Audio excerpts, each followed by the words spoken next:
Mana buktinya? Dari mana?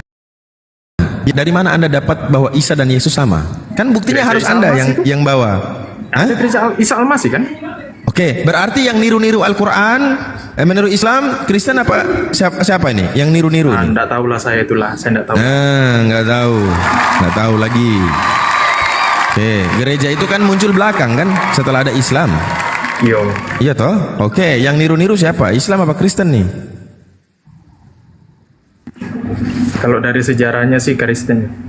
Oke, jadi kalau untuk membuktikan bahwa Isa itu adalah Yesus, cuman ada karena gereja Isa Al-Masih gitu.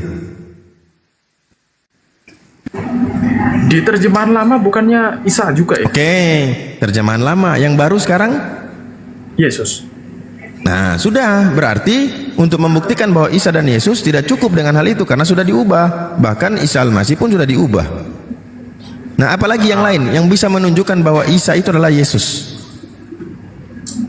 Di kalender ada itu. Selamat hari. Oke, kalender. Oke, kalender sekarang sudah tidak ada lagi, Bang. Tidak ada lagi kenaikan Isa Al-Masih, sudah nggak ada. Iya. Oke, apalagi, Bang? Itu aja sih. Makanya beban itu ada di orang yang menyamakan atau membedakan. Al-Quran sendiri nggak ada beban karena dia tidak menyimpulkan, tidak menyiratkan bahwa Isa itu Yesus, Yesus itu Isa, atau Isa bukan Yesus, Yesus bukan Isa. Nggak ada. Al-Quran ya berdiri sendiri, dia tidak bergantung kepada kitab-kitab apapun. Maka penjelasan Al-Quran ya penjelasan Al-Quran. Ketika tidak ada ya sudah tidak ada, gitu, Bang. Nah, kalaupun mau dibikin probability, kemungkinan ya kita tidak ada tahu bahwa di dunia ini ada dua perawan. Ada nggak perawan yang lain yang melahirkan anak laki-laki? Belum tahu. Probability, kemungkinan besar bahwa Isa dan Yesus itu tokoh yang sama, kan gitu. Terus kita nggak tahu tokoh yang dilahirkan dari seorang perawan ini ada penyaliban, peristiwa penyaliban. Ada dalam Al-Quran disebutkan wa ma qataluhu wa ma salabuhu. Dia tidak dibunuh, tidak disalib. Berarti peristiwa penyaliban ini ada. Apakah itu Yesus dan Isa? Bisa mungkin, ya, kemungkinan. Tapi memastikan butuh dalil. Qul hatu burhanakum in kuntum shadiqin. Tunjukkan bukti-bukti kalau memang kamu benar. Jangan-jangan kita tilka amaniyuhum, hanya berangan-angan saja, hanya meraba-raba saja, gitu. Jadi sekali lagi Al-Quran terlepas dari segala beban-beban, bukti-bukti, tanggung jawab. Nggak ada. Al-Quran independen. Dia berdiri sendiri menjelaskan tentang Isa alaihissalam yang tidak mati disalib, tidak mati dibunuh, walakin subbiha lahu, kemudian Allah angkat, rafa'as samawat, gitu. Jadi kalau ada yang mau samakan, tafadhol. Ada yang mau bedakan, silahkan. Tapi ingat, bawa bukti, gitu. Gitu, Bang Wijan. Nah, sekarang proses kembali ke Bang Wijan ini. Bang Wijan ini nggak jelas, Bang. Abang? Nggak tahu lah. Kayaknya saya mending ateis aja lah. Ateis ini tadi agnostik, sekarang ateis, Bang.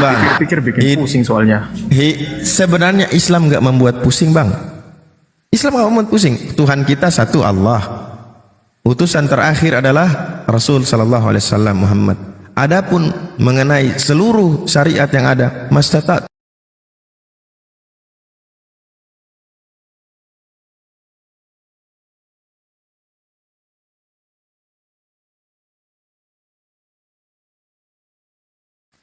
mastata'tum, dan Islam adalah ajaran yang realistis, yang tidak bertentangan dengan akal sehat. Sebab iman yang benar, iman yang tidak merusak akal, itu iman yang benar. Kalau iman yang salah, itu pasti merusak akal. Setuju nggak, Bang Wijan? Ya, setuju. Setuju, Masya Allah. Baik, contoh ini, Bang. Contoh, Bang. Saya, Bang Wijan punya toko ini, toko jualan sembako apa. Saya merampok toko abang. Saya nih. Terus karena begitu kasihnya Bang Wijan terhadap manusia, terutama saya, lalu Bang Wijan bilang, saya ampuni kamu. Tapi cara pengampunan saya harus anak saya dulu wafat, dimatikan. Setuju nggak? Anaknya Bang Wijen harus diwafatkan dulu. Setuju nggak? Enggak, Bang. Iya, nggak mungkin. Akal sehat mau nerima kayak gitu, nggak mungkin. Nggak mungkin, nggak nyambung. Berarti ajaran yang iman yang itu tadi merusak, mencederai akal. Nah, iman itu nggak boleh mencederai akal. Ya, ketika penjelasan tentang Islam berbicara tentang Allah, Allah tidak ada seorang pun yang melihat Allah. Tetapi Allah menyuruh, kalau kamu lihat itu ciptaan-ciptaan itu, siapa yang ciptain? Pertanyaannya jadi 3 bagian. Apakah mereka menciptakan diri-diri mereka sendiri? Gak mungkin. Gak mungkin. Apakah salah satu dari mereka yang menciptakan yang lain? Lebih gak mungkin lagi. Orang dia aja ada. Siapa yang adaan dia? Nah, jadi kemungkinan yang ketiga cuma satu. Allah Subhanahu wa ta'ala yang menciptakan itu. Tidak ada kemungkinan yang lain. Cuman yang terakhir tuh.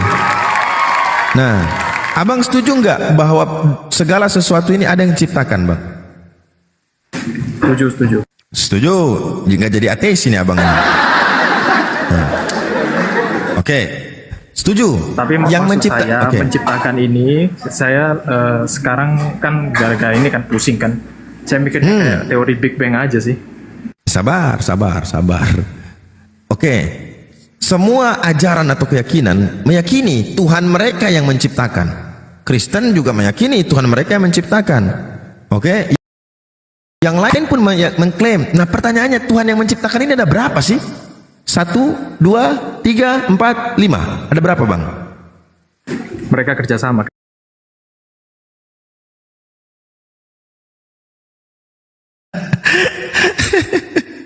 Berarti ada berapa pencipta, Bang?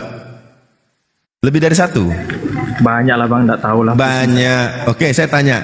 Pencipta mana yang ciptakan langit? Berarti bagi tugas dong. Masa semua dibebankan ke satu sementara ada banyak?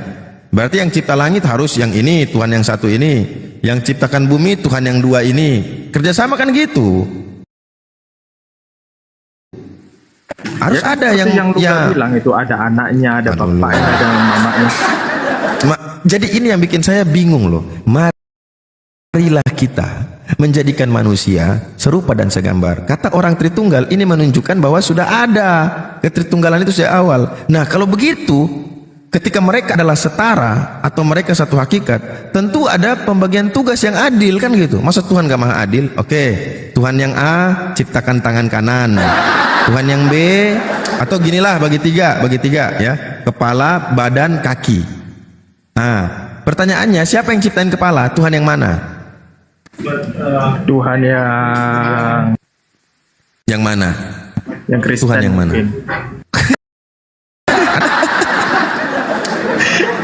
Pusing saya,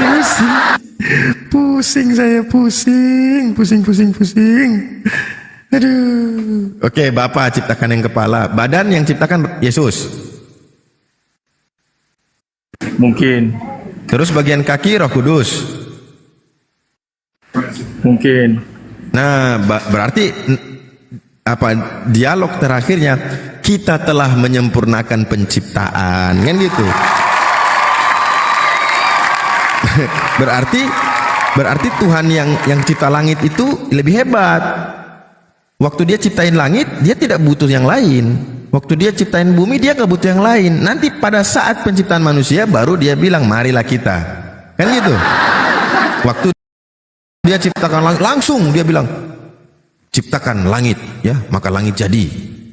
Itu gak butuh kita di situ, gak pakai kita di situ. Langsung bumi jadi. Begitu ciptakan manusia, marilah kita. Berarti dia ngajak nih yang lain, ayo Tuhan lain, Tuhan A, Tuhan B. Setelah nanti dulu sidang ilahi dulu, para ilahi sidang menetapkan kita mau rancang manusia ini model kayak apa nih. Ya ribut-ribut lah. Model kayak Son Gokong, jangan-jangan. Yang satu keberatan. Kayak ini, jangan-jangan. Udah gimana kalau kayak kita aja. Oke, sepakat. Bagi tugas kita ya. Itu seperti apa itu? Contoh seperti apa manusia itu? Apa? Terus ada nabi seperti Luga itu contoh dari siapa itu? Oh ya, nanti kita tanya dia ya. Nanti kita tanya dia. Saya juga penasaran, pengen tanya dia juga tuh. Iya. Nah, ketika penciptaan manusia baru diajak nih yang lain nih.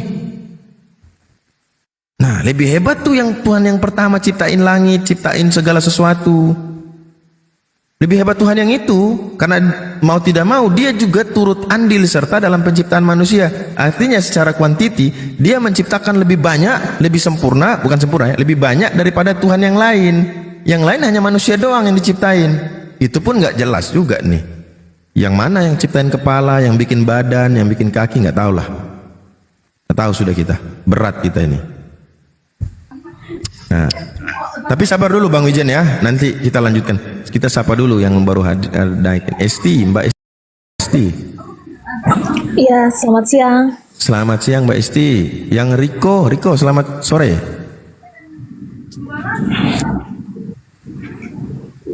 Riko, selamat sore. Turunlah. Mbak Esti Kristen ya Mbak? Iya, Kristen, Pak. Oke. Mbak, kalau dapat 20 juta saya dapat berapa Mbak? Bagi dua kita ya. Oke, itu sih kalau untuk banyak. Kalau yang tadi saya nggak mau, bagi dua saya nggak mau. Biar nggak Oke, susah-susah bagi- banget lah pertanyaannya ya. Kan bukan saya yang nanya Bang Zuma. Saya cuma denger doang.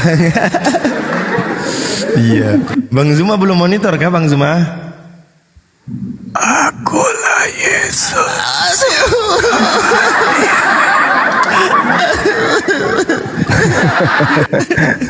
Sudah sepakat kita Bang Zuma. Warahmatullahi wabarakatuh. Masya Allah. Ya, Waalaikumsalam. Saya dapat 10 juta. Kalau dia dapat 20 juta. Udah. Oke. Lanjut abangku. Siap, makasih Dinda. Barakallahu fiik. Sahabat-sahabat yang lain, jumpa lagi kita di pagi hari ini ya.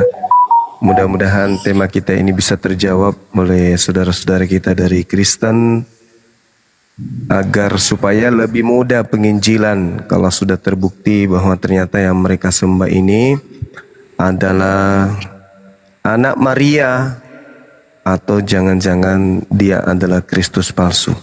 Dan untuk kemudian memastikan itu, kita persilahkan kepada teman-teman Kristen untuk membuktikan bahwa yang datang kepada Kristen yang mereka sembah, saudara Kristen ini adalah benar-benar anak Maria. Kalau anak Maria kan berarti mereka menyembah utusan yang datang kepada Bani Israel. Silakan saudara, siapa namanya? Esti. Silakan. Siap, Bang Juma. Silakan. Gas Bang Esti, gas. Saya mendukungmu. Iya, ini pertanyaannya apa tadi? Apakah benar yang Anda sembah adalah Kristus anak Maria? Maria ya? Iya, ibunya Yesus namanya Maria. Betul Bang Zuma. Benar. Yes. Yesus anak Maria datang hanya kepada Bani Israel. Matius 15:24.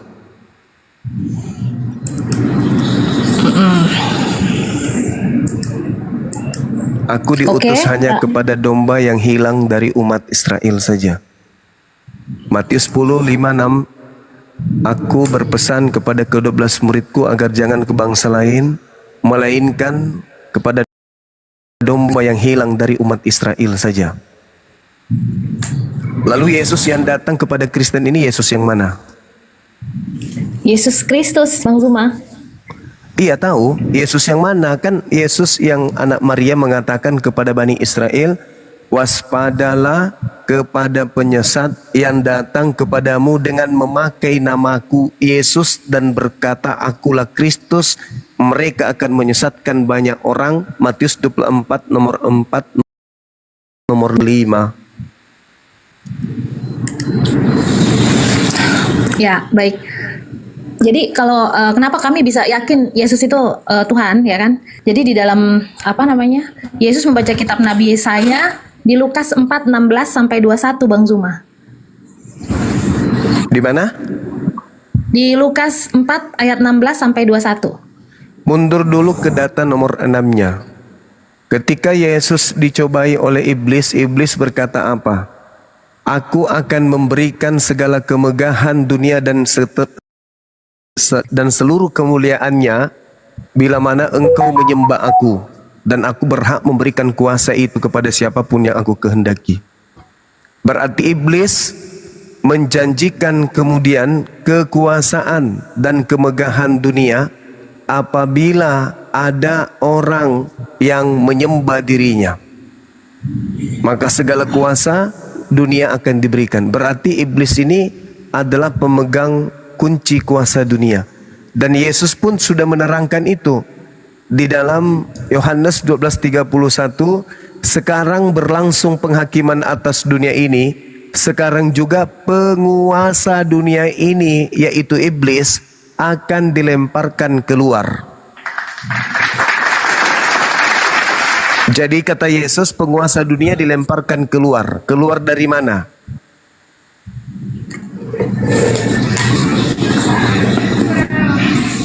Oke, saya jawab Bang Zuma. Silakan. Dalam Yohanes 8 ayat 23, Yesus berkata, kamu berasal dari bawah, aku dari atas. Kamu dari dunia ini, aku bukan dari dunia ini. Makanya dia nggak bakal bisa menerima kemegahan yang iblis tawarkan. Karena di dalam kepercayaan iman Alkitab, dunia itu berasal dari iblis. Seperti itu, Bang Zuma. Iya. Keyakinan Oke. kami ya. Iya. Makhluk-makhluk alamiah sama dengan dia yang berasal dari debu tanah. Makhluk-makhluk surga sama seperti Yesus yang berasal dari surga. Jadi yang berasal dari surga itu, yang berasal dari langit itu bukan cuma satu. Iblis juga berasal dari langit. Dalam 1 Korintus 15:48 pengakuan Paulus, makhluk-makhluk langit itu sama dengan Yesus yang berasal dari langit. Aupuranios, makhluk langit, bukan makhluk surga. Iblis pun sama seperti Yesus katanya berasal dari atas, yaitu dari langit.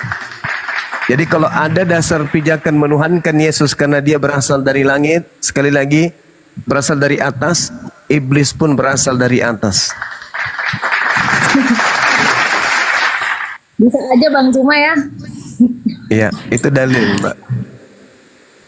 Kan? Ya, jadi begini Bang Zuma. Iya, silakan. Ya, iblis itu memang kan dari langit. Tapi kenapa dia diusir? Dia diusir kan dia ingin menjadi seperti Allah. Ya kan nggak mungkin gitu kan. Sementara jabatan dia Iya, satu-satunya agama di atas muka bumi ini yang diperintah oleh dia yang ingin menyamai Tuhan, itu agama mana? Agama mana yang melantik manusia menjadi sehakikat dengan pencipta langit dan bumi? Ketika tadi dia ingin menyamai Tuhan, dia gagal. Ketika dia datang kepada Musa, dia gagal. Ketika dia datang kepada Yesus, dia gagal. Tapi ketika dia datang kepada pengikut-pengikutnya, dia berhasil. Pengikutnya menggaungkan ke seluruh dunia bahwa ada sosok bernama Yesus Kristus itu sehakikat, satu level, satu derajat dengan pencipta langit dan bumi. Maka Yesus berkata, waspadalah kepada penyesat yang datang kepadamu dengan memakai namaku. Dia akan menyesatkan banyak orang. Banyak orang yang disesatkan ini kemudian mempertuhankan, melantiknya, mendudukkan kemudian kedudukannya tinggi setinggi-tingginya, melampaui awan-awan, naik ke langit sehingga dia nampak setara dengan Tuhan. Iblis berhasil nggak dengan menggunakan nama Yesus untuk menyamai Tuhan? Berhasil nggak? belum ya. Berhasil. Karena kata Yesus, penyesat ini menyesatkan banyak orang, berarti berhasil.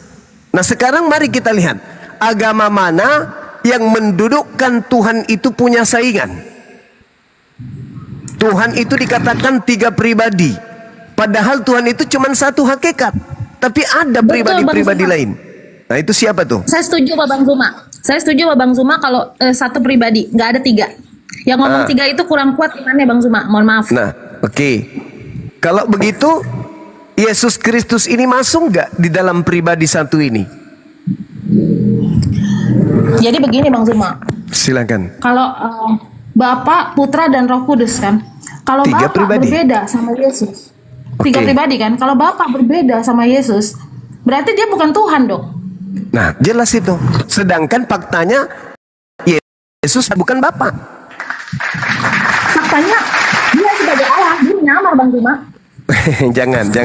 Jangan Anda membantu iblis untuk menyaingi sang Bapa dengan melantik si anak. Anak ini mengaku dengan mulutnya sendiri, aku tidak dapat berbuat apa-apa dari diriku sendiri. Jangan dilantik sama seperti Bapa, jangan. Iblis tepuk tangan nanti.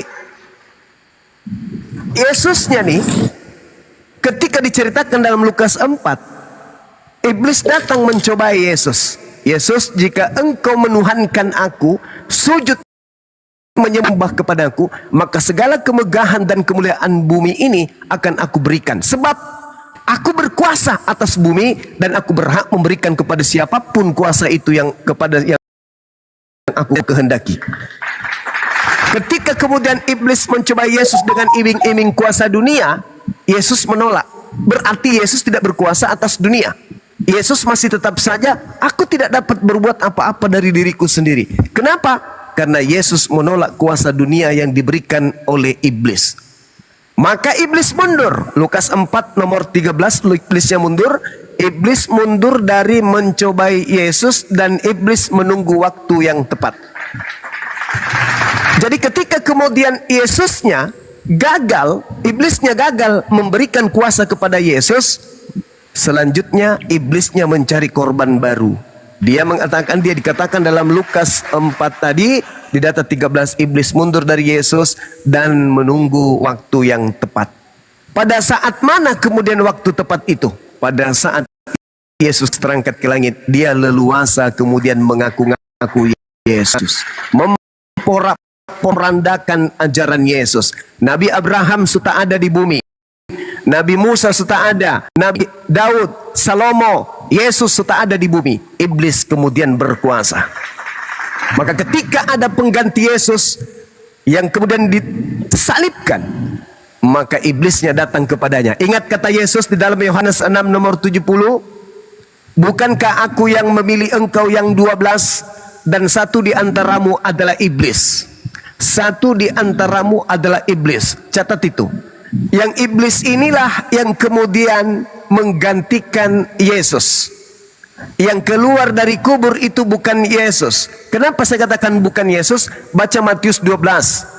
Angkatan jahat ini, yaitu orang-orang Farisi, minta satu tanda dan tidak akan diberikan satu tanda apapun selain anak manusia keluar dari perut bumi pada hari ketiga.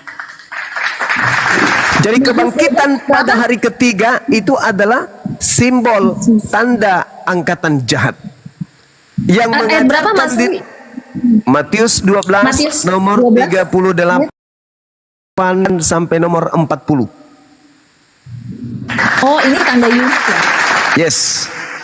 Kebangkitan hari ketiga itu tanda untuk angkatan.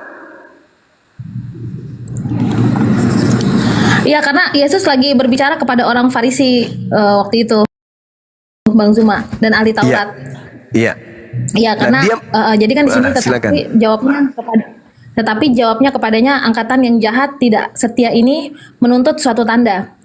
Karena Yesus bisa lihat hati kan pada saat itu, dan dengan keimanan kami memang Yesus kan bisa melihat hati di Bible ya. Jadi dia bisa melihat hati orang Farisi ini sama orang ahli-ahli Taurat ini. Mereka itu kan nggak tulus ke Bapa kan. Jadi mereka cuma melakukan keagamaan supaya dilihat orang. Makanya Yesus kecam, kamu tidak akan melihat tanda seperti itu selain tanda Yunus.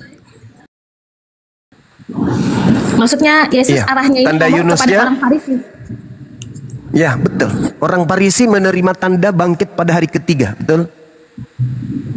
Orang Farisi menerima tanda anak manusia bangkit pada hari ketiga, betul? itu di mana dalilnya, Bang Zuma? Ya itu tadi yang Anda baca. Orang Farisi ini, angkatan tidak setia ini, angkatan jahat ini minta satu tanda dan tidak akan diberikan satu tanda kecuali tanda Yunus, sebab Yunus 3 hari 3 malam dalam perut ikan. Demikian juga anak manusia 3 hari 3 malam dalam perut bumi. Betul? Ini sorry saya potong Bang Zuma. Jadi ada kekeliruan dalam tafsir Bang Zuma baca. Mohon maaf nih. Kalau di Silakan. kalau di keyakinan saya nih Bang Zuma, ini Yesus menjelaskan gitu, kalau kalau yang saya baca, ini untuk orang Farisi dan orang Taurat, ahli-ahli Taurat. Ahli Yesus Taurat. itu kan anti banget nih sama mereka, karena Yesus bisa melihat hati mereka itu, mereka cuma melakukan kewajiban agama, tapi mereka tidak ada kasih di dalam hati mereka. Makanya Yesus Mereka bilang tidak jangan. mempraktekkan. Betul, betul. Makanya Matius Yesus bilang 23 nomor 2, gitu. nomor 3. Iya, betul Orang-orang Bang Zuma. Farisi menduduki kursi Musa, mereka berkata tentang Taurat tapi mereka tidak mempraktekkan. Jangan kau ikuti mereka. Iya, jadi pada waktu itu Bang Zuma, makanya Yesus tegas. Yesus bilang nggak bakal kasih deh gue tanda sama lo pada, soalnya lo pada ahli Taurat mereka. Tapi kita bisa lihat di perikop sebelumnya, Yesus dan Beelzebul itu salah satu nama iblis lah ya. Tapi Yesus mengusir setan kan, istilahnya setan diusir lah. Yesus tetap melakukan tanda pada saat itu. Cuman kalau di perikop ini Yesus emang udah anti banget sama orang-orang ini. Di sini Bang Zuma. Makanya Iya, Yesus makanya ngomong kayak gitu. Jangan harap kamu dapat tanda. Kecuali tanda Yunus. Yunus. Anak manusia keluar dari kubur pada hari Anak manusia pada hari ketiga bangkit kan? anak. Berarti itu tanda untuk siapa? Angkatan jahat kan? Beda Bang Zuma. Kok beda? Kan tidak diberikan tanda kepada angkatan jahat selain tanda Yunus. Sebab Ini kan Yunus- arah bicaranya. Jadi sebab- begini ya Bang Zuma.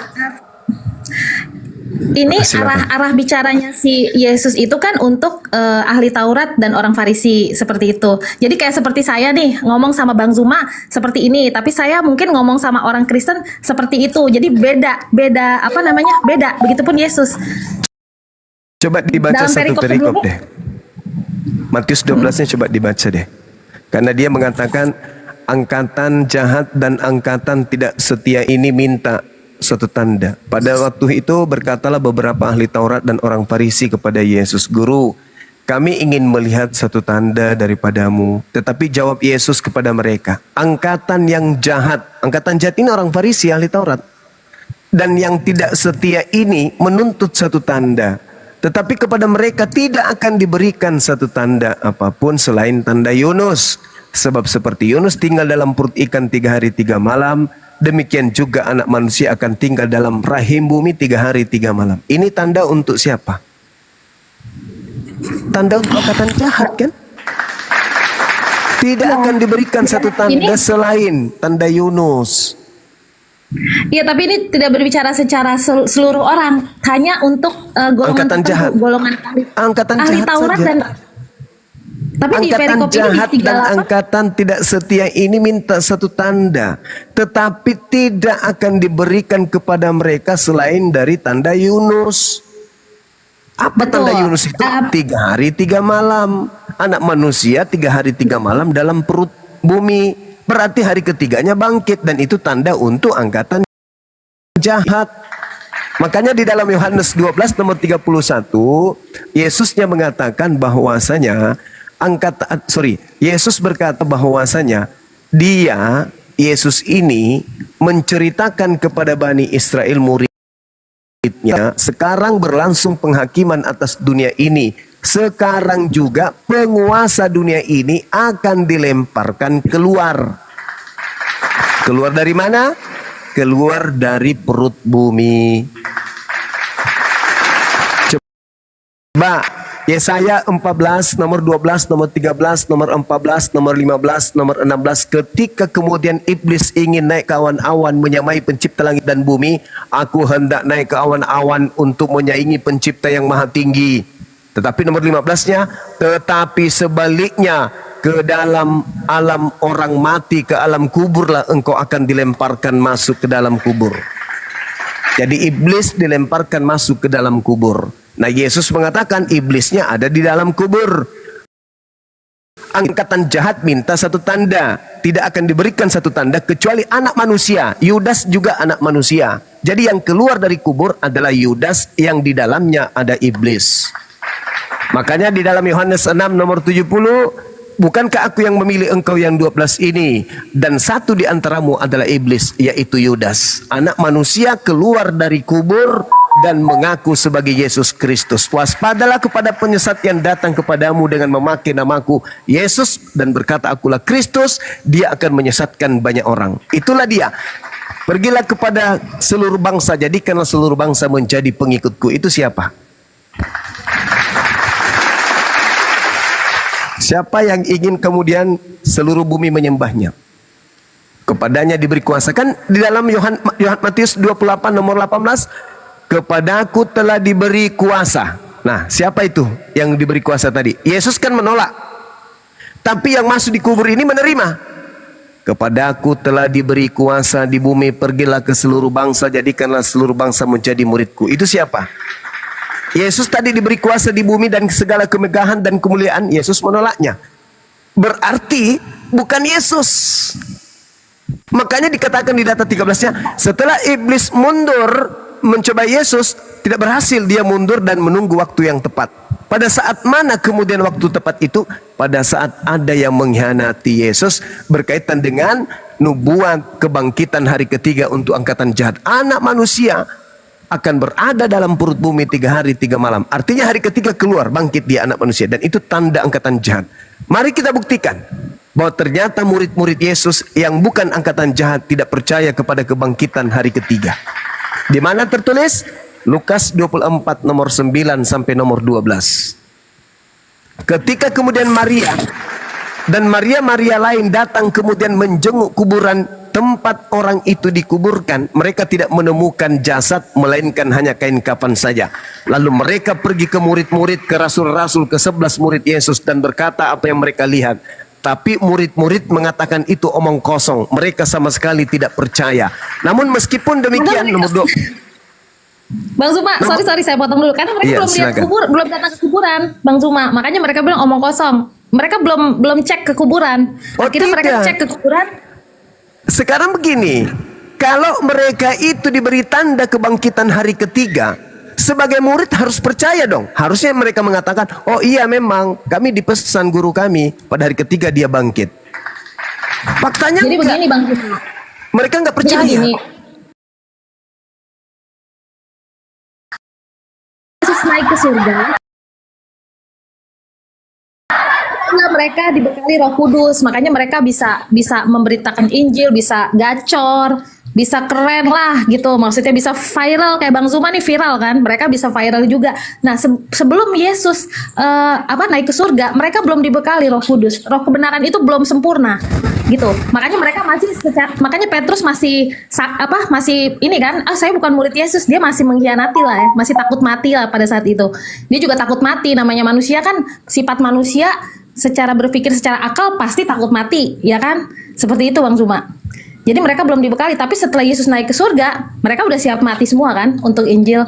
Karena sudah dibekali roh kebenaran itu Bang Zuma.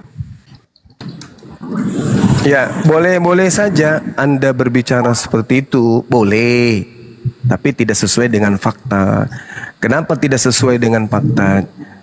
Yesus sudah kemudian ada Roh Kudus sebelum dia terangkat ke langit.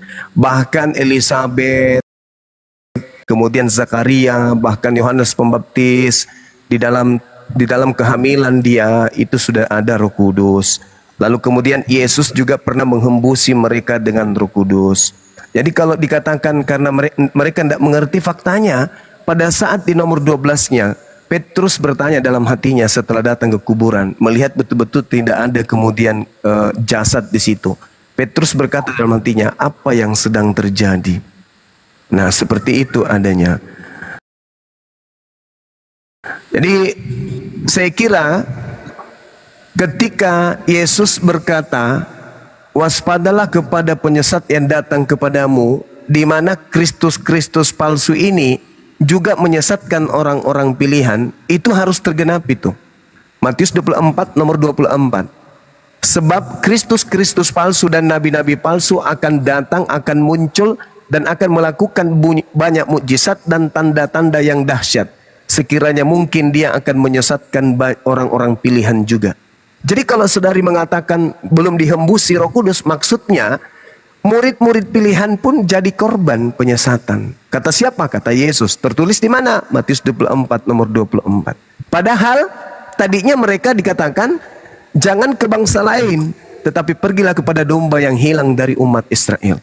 Tapi kalau mereka ternyata pergi ke bangsa lain, berarti mereka benar-benar terkena disesatkan oleh Kristus palsu tadi. Karena itu ucapan Yesus dalam Matius 24. Maka apabila ada orang berkata kepadamu ada Yesus di sini, ada Yesus di sana, jangan kau percaya. Camkanlah, aku telah mengatakannya kepadamu terlebih dahulu. Apabila ada orang berkata bertemu dengan aku di padang gurun atau bertemu dengan aku di dalam bilik rahasia, jangan kamu percaya. Sebab kedatanganku sama seperti kilat yang memancarkan sinar dari timur sampai ke barat. Demikian juga lah nanti kedatanganku yang kedua. Kata Yesus begitu. Kalau ada orang mengatakan, aku bertemu dengan Yesus loh, jangan kamu percaya. Sebab kedatanganku dibarengi dengan tanda-tanda. Langit bergemuruh, kuasa-kuasa langit bergoncang, matahari gelap, bulan tak bercahaya, bintang-bintang berjatuhan. Aku akan nampak di tengah-tengah langit, dan seluruh manusia di atas muka bumi ini akan meratap, dan seluruh manusia di atas muka bumi akan melihat aku di awan. Itu tanda kedatanganku. Ketika ditanya, guru apa tanda kedatanganmu? Yesus menjawab, pertama, matahari menjadi gelap, bulan tak bercahaya, bintang berjatuhan, dan seterusnya. Nah, apakah tanda ini sudah ada kepada Paulus? Tidak ada. Nah, Yesus mengatakan waspada. Kepada orang yang mengaku bertemu aku waspada. Sebab kedatanganku nanti ditandai seperti bla bla bla bla bla bla bla. Matius 24 nomor 23, 24, 25, 26, 27, 28, 29, 30. Andai saja Yesus yang datang kepada Paulus, maka saat itu juga kiamat. Tapi ternyata yang datang bukan yang asli, maka tidak kiamat. Ya, kalau di saya, Bang Zuma, kenapa iman saya percaya Yesus ini yang diutus, ya maksudnya dia nyamar sebagai Allah lah ya, kalau iman saya. Itu ada di Lukas 4 ayat 16 sampai 21. Jadi dia membuka, pada saat itu kan dia pergi ke tempat peribadahan sinagog, pada hari Sabat, dia buka ayat Alkitab, dia membuka Yesaya. Jadi dia menggenapi nih, Yesaya 61 ayat 1 sampai 7 kan sudah bilang akan datang. Nah, dia baca lagi di situ. Seperti itu, Bang Zuma. Jadi dalam nubuat itu, iya, silakan. Ya, dalam nubuat itu kan dibilang oleh ia telah mengurapi aku, menyampaikan kabar baik pada orang-orang miskin, dan ia mengutus aku ayat 4:19 untuk pokoknya bla bla bla. Itu diambil dari Yesaya 61 ayat 1 sampai 7. Makanya Yesus buka di saat hari Sabat. Itu dia baca Alkitab, dia kasih roh Tuhan ada padaku. Ya, makanya Bapa dan dia satu. Seperti itu. Iya, jadi terkait dengan roh Tuhan, pengakuan Yesus lebih awal di Yohanes 3 nomor 13 bahwa siapapun, nomor 34, bahwa siapapun yang diserahi tugas kemudian untuk menyampaikan firman, maka Tuhan menganugerahkan rohnya kepadanya dengan tidak terbatas. Itu tak ada hubungannya dengan Kristus palsu, nggak ada. Kristus palsu ini mengaku Tuhan dan menyesatkan banyak orang. Kalau hanya sekedar diimani Yesus itu utusan Tuhan, diberikan kuasa membangkitkan orang mati, orang lumpuh berjalan, orang buta melihat, itu orang Islam juga imani itu. Yang jadi masalah ini si palsu ini mengajak orang lain untuk menuhankan dirinya. Itu sesatnya di situ. Kalau hanya sekedar utusan, umat Islam imannya di situ. Bahwa Nabi Isa yang datang lahir tanpa ayah adalah rasul bagi Bani Israel. Al-Quran surah As-Saff. Wa isqala Isa bin Maryam ya Bani Israel inni rasulullahi ilaikum musaddiqan lima baina yadai minat Taurah wa mubasysyiran bi rasuli ya'ti min ba'di ismuhu Ahmad. Itu iman kami bahwa Nabi itu yang lahir tanpa ayah itu utusan Allah kepada Bani Israel. Dia rasul, dia memiliki kemudian mujizat-mujizat yang luar biasa. Tetapi endingnya Ma qultu lahum illa ma amartani bi ani ubudullah rabbi wa rabbakum. Endingnya mengajarkan murid-muridnya menyembah kepada Allah Tuhannya dan Tuhan murid-muridnya. Yohanes 4 nomor 24. Aku dan kalian menyembah apa yang kami kenal, sedangkan mereka menyembah apa yang tidak mereka kenal. Artinya Yesus penyembah Tuhan. Sedangkan yang datang kepada kalian itu adalah Tuhan yang datang dalam rupa manusia. Di mana bisikan itu muncul? Di Filipi 2 nomor 6, nomor 7, nomor 8, Kolose 2 nomor 9. Jadi Yesus yang datang sebagai nabi rasul untuk Bani Israel berbeda dengan Yesus dan yang Kristus yang datang kepada saudara-saudara Kristen, berbeda. Aku diutus hanya kepada domba yang hilang dari umat Israel saja. Itu Yesus yang anak Maria. Aku mengajarkan kalian, pergilah ke seluruh bangsa, jadikanlah mereka semua jadi pengikutku. Itu Yesus yang berbeda. Dan Yesus yang datang kepada Bani Israel itu manusia. Sedangkan Yesus yang datang kepada Paulus itu bukan manusia. Sedangkan malaikat berkata, Yesus nanti datang ke bumi ini sebagai manusia. Bahkan Yesus mengaku dalam Matius 24 nomor 30, aku datang sebagai manusia. Sedangkan Paulus mengaku di Galatia 1 nomor 1, nomor 11, nomor 12, Yesus datang kepadanya bukan manusia. Sedangkan 2 Yohanes 1 nomor 7 berkata, siapakah penyesat itu? Bukankah dia yang pergi ke seluruh dunia yang tidak mengaku Yesus Kristus datang sebagai manusia? Itulah si penyesat, itulah si antikristus. Islam mengaku Yesus datang sebagai manusia. Murid-muridnya mengaku Yesus datang sebagai manusia. Yesus mengaku datang sebagai manusia. Giliran Paulus, dia mengatakan Yesus datang kepadanya bukan sebagai manusia. Siapakah penyesat itu? Siapakah pengikut penyesat itu? Ya Kristen. Tidak mungkin Kristen menyembah Yesus kalau Kristen sepenuh hati mengaku Yesus itu manusia. Tidak mungkin. Pasti ada embel-embelnya. Dia manusia karena dia bersandiwara atau berpura-pura atau menyamar-nyamar jadi manusia. Sebenarnya dia adalah Tuhan. Nah, itu dia. Itulah. Itu yang dikatakan korban penyesat. Karena penyesat inilah yang membisikkan, akulah Tuhan. Pergilah ke seluruh bangsa, jadikanlah seluruh manusia jadi pengikutku. Hanya iblis yang menginginkan kemudian mengambil anak Adam, keturunan Adam untuk menjadi pengikutnya. Hanya iblis. Kalau Yesus mau mengambil pengikut dari golongan Bani Israel saja. Musa mau mengambil pengikut untuk Bani Israel saja. Tapi iblis mau seluruh anak manusia menjadi pengikutnya.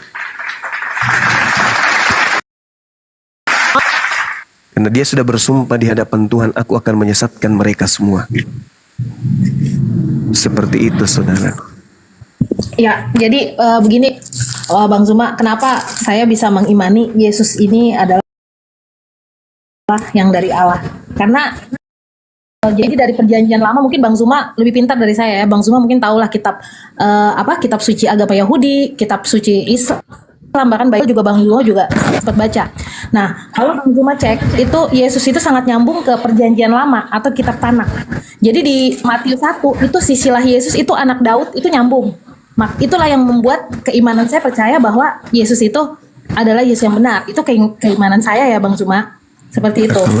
Saudara. Udah pernah baca mungkin Bang Zuma Matius 1 ayat 1 sampai 17 silsilah Yesus. Tahu. Dan menurut tanggapan orang dia adalah anak Eli. Sekarang permasalahannya yang datang kepada Paulus ini bukan anak manusia. Berarti dia tak bersilsilah. Coba saudari baca Galatia 1 nomor 1. Galatia 1 nomor 11 nomor 12. Aku menerima Injil bukan dari manusia. Jadi Matius tadi yang berbicara mengenai silsilah itu bukan yang datang kepada Paulus. Bukan manusia yang mengajarkan Injil kepadaku. Tetapi yang menyatakan Injil kepadaku adalah Yesus Kristus. Loh, bukan manusia katanya.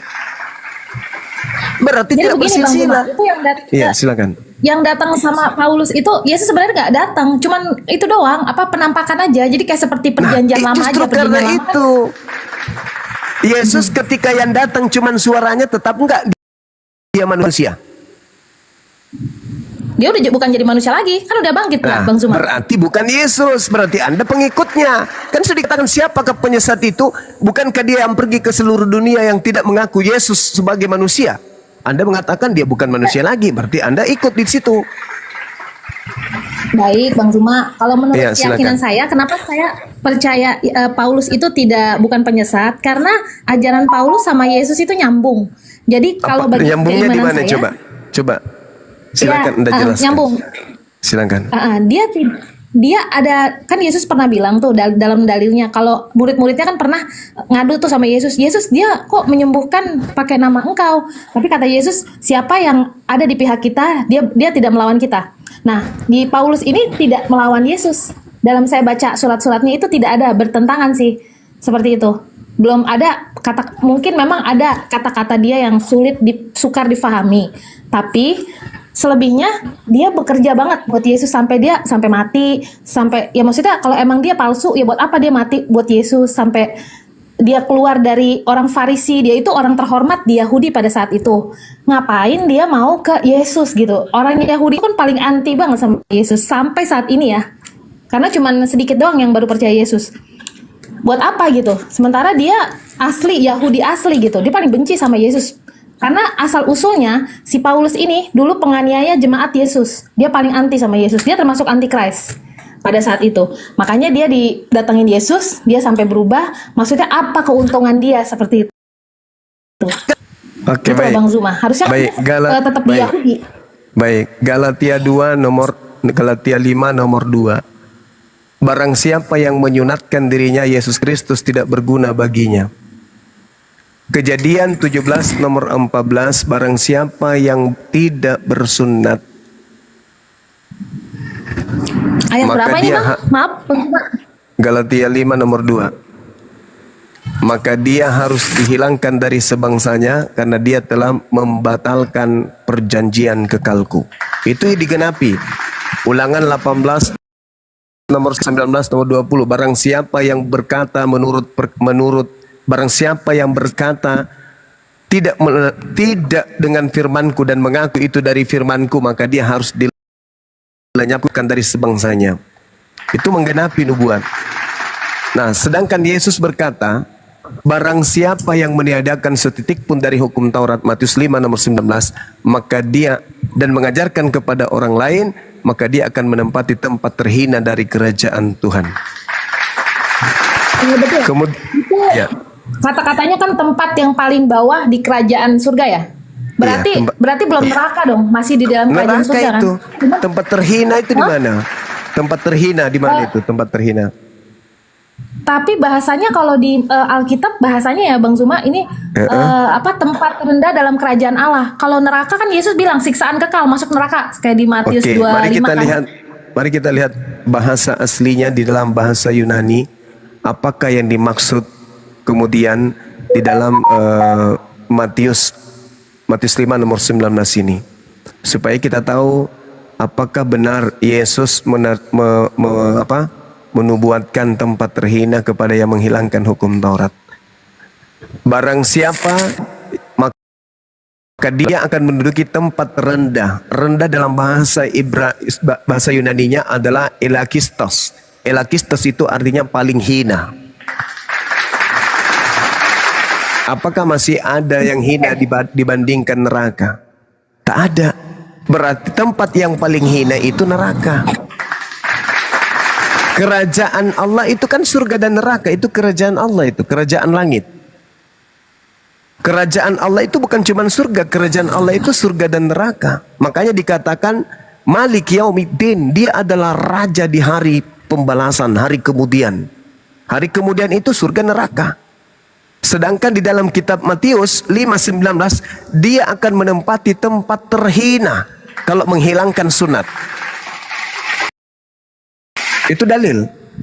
Itu dalil. Jadi kalau kita belajar Bible, kalau kita ingin tampil sebagai narasumber, tidak cukup hanya dengan terjemah. Kita harus belajar original teks supaya kita paham. Jangan dikibulin oleh lembaga. Oleh karena itulah kemudian kalau ada ini mengatakan ajarannya berkesinambungan, saya katakan boleh iya. Karena Yesus menubuatkan penyesat. Berkesinambungan penyesatnya dia. Yesus berkata loh, Matius 24 nomor 24, sebab Kristus palsu dan nabi-nabi palsu berarti ada Kristus yang mengutus nabi. Nah sekarang, siapa yang mengaku pengikut Kristus hari ini? Kristen. Kalau Kristen membela diri, mempertahankan bahwa kami Kristen bukan pengikut Kristus palsu, oke, silakan aja. Kita sepakat, Kristen bukan pengikut Kristen palsu, Kristus palsu. Tapi, apakah Yesus pembohong? Bukan. Kalau Yesus bukan pembohong, berarti banyak orang akan disesatkan oleh Kristus palsu ini. Tolong tunjukkan mana banyak orang itu. Kalau bukan Kristen, ada? Tidak ada. Kalau tidak ada, berarti Yesus bohong nggak? Harus ada yang menggenapi. Dan satu-satunya kandidat yang menggenapi ini pengikut Kristus. Yang harus diwaspadai adalah Kristus. Kalau dia Kristus asli, dia akan mengajarkan hukum Taurat. Jangan hilangkan hukum Taurat setitik pun. Karena kapan kau hilangkan, kau akan menempati tempat terhina. Faktanya, Paulus mengajarkan apa? Dengan matinya Kristus di atas tiang salib, dia telah membatalkan hukum Taurat beserta segala ketetapan perintah yang ada di dalamnya. Efesus 2 nomor 15. Bukan hanya yang terkecil dihilangkan oleh Paulus, tapi seluruhnya. Baik besar, sedang, kecil, dia semua dihapuskan dengan darah Kristus di atas tiang salib. Yang mana yang harus kami percaya? Yesus atau Paulus? Ya, jadi begini Bang Zuma, kalau yang tadi soal Silakan. sunat ya Bang Zuma, itu sudah jelas sekali ya. Kalau sunat itu kan itu untuk Abraham dan keturunannya. Kan kami, maksudnya kami orang Kristen ini bukan orang Yahudi kan Bang Zuma. Ini firman Tuhan sudah jelas. Jadi sunat itu tanda perjanjian Allah dengan Abraham dan keturunannya sampai sekarang untuk Yahudi. Nah sementara kami kan bukan makanya Paulus itu kan datang untuk luar bangsa Israel. Di luar juga kan dia, makanya dia beritakan sampai ya itu karena jasa-jasanya lah, maksudnya sampai orang Kristen ini banyak seperti itu. Jadi sunat merupakan tanda bahwa Abraham dan keturunannya telah menerima perjanjian Allah, dan sunat juga kan materai kebenaran yang mereka miliki. Jadi itu tandanya mereka. Mungkin ada ayat lain Bang Zuma, maksudnya sampai Bang Zuma berpikir Paulus ini bukan dari Yesus. Dari Kalau selain uraian ini, saudara. Dari uraian saudara barusan mengatakan bahwa sunat itu hanya untuk Bani Israel. Oke, Yesus hanya untuk Bani Israel. Harus juga terima itu. Terima juga itu. Jangan dipenggal. Hukum Taurat sunat hanya untuk Bani Israel. Yesus dengan mulutnya sendiri, aku diutus hanya kepada domba yang hilang dari umat Israel. Tiba-tibanya kok ada Yesus Kristus yang untuk non-Yahudi. Sedangkan yang untuk non-Yahudi itu Paulus. Galatia 1 nomor 15, aku diutus kepada non-Yahudi. Yesus Matius 15 nomor 24, aku diutus untuk Yahudi. Jadi Yesus untuk Yahudi, Paulus untuk non-Yahudi. Pertanyaannya, kalau Yesus aja yang diutus hanya untuk Bani Israel, lalu siapa yang mengutus Paulus untuk non-Yahudi? Ya Bang Zuma, Yesus kan sudah jelas ya, Matius 28 itu yang pas dia mau naik ke surga, dia tuh udah ngomong gitu loh, kalau misalnya itu baptislah mereka dalam nama Bapa, Anak dan Roh Kudus, dan ajalah mereka melakukan segala sesuatu, jadikan semua bangsa muridku semua bangsa. Itu sudah ada, maksudnya ini ada dalilnya, makanya saya ambil dari sini Matius 28 sekarang ini, begini yang perintah. saudari, Yesus mengatakan, waspadalah kepada penyesat yang datang kepadamu dengan memakai namaku dan berkata, akulah Kristus.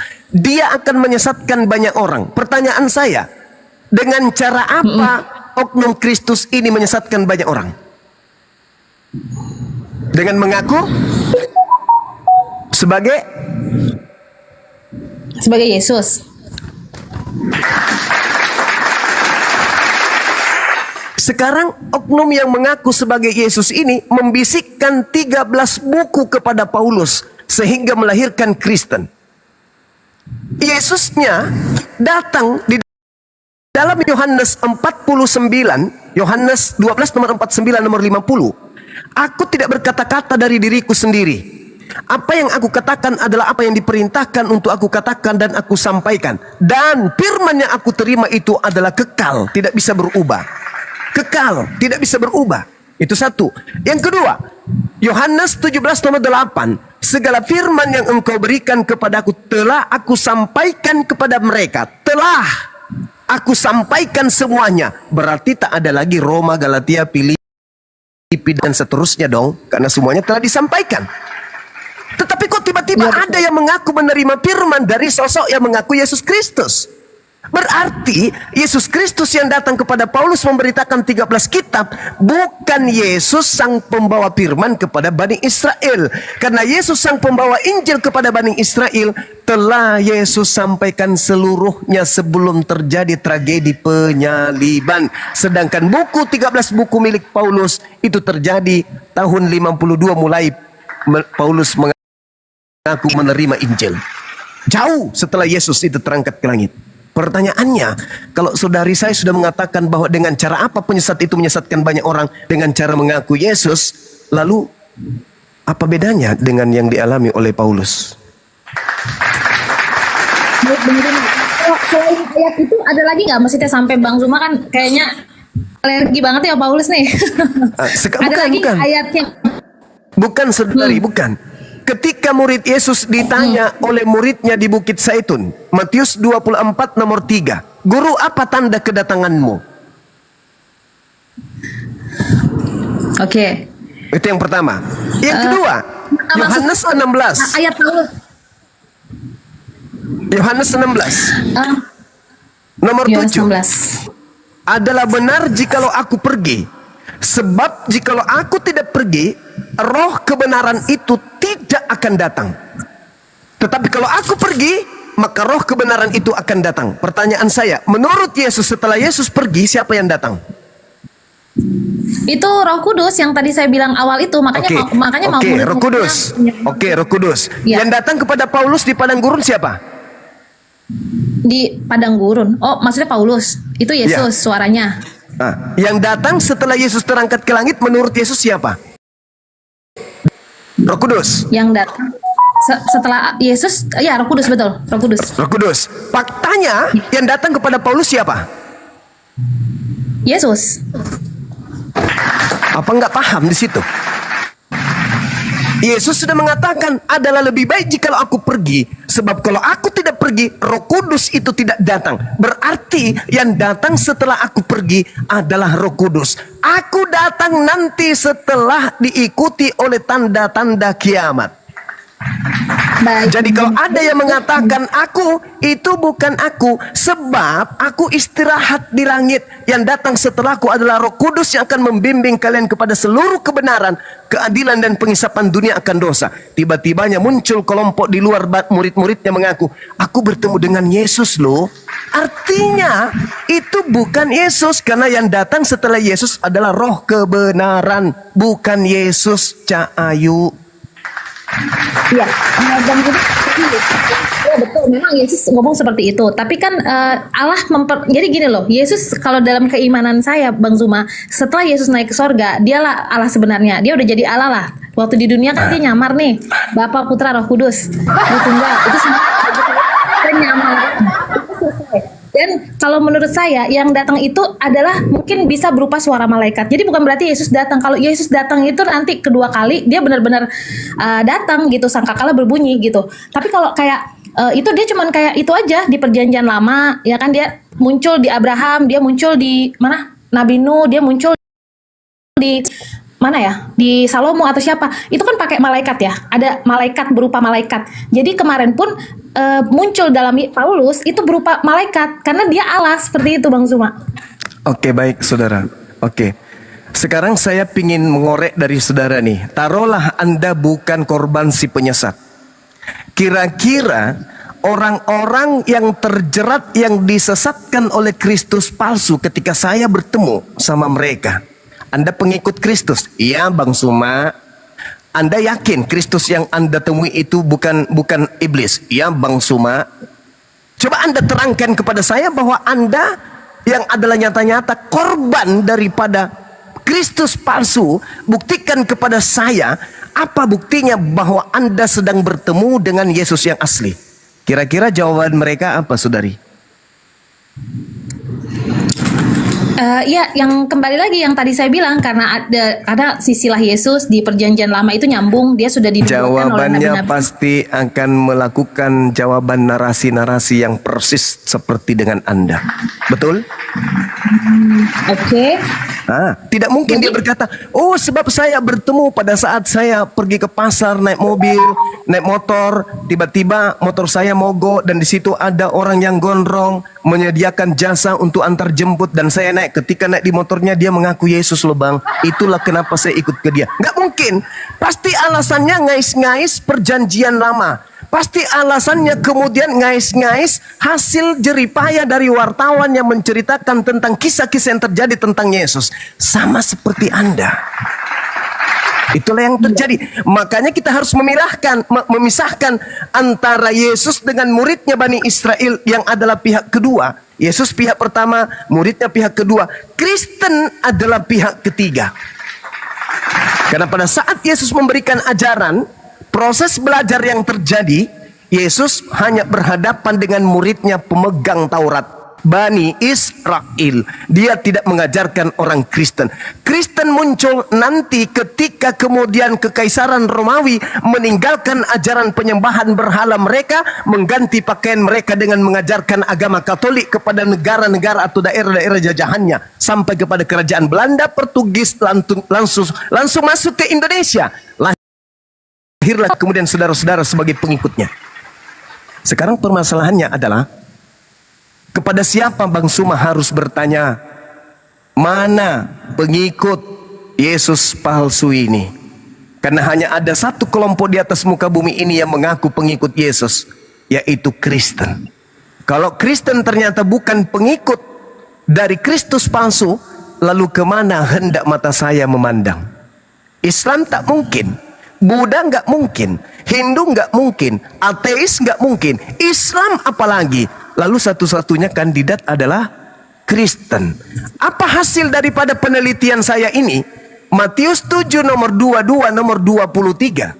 Pada hari terakhir nanti banyak orang menyeru kepadaku, Tuhan, Tuhan, bukankah kami bernubuat pakai namamu, mengusir setan pakai namamu, bermujizat pakai namamu juga? Pada saat itulah aku akan berterus terang kepada mereka, aku, Yesus, tidak mengenal kalian. Kalian semua adalah pembuat kejahatan.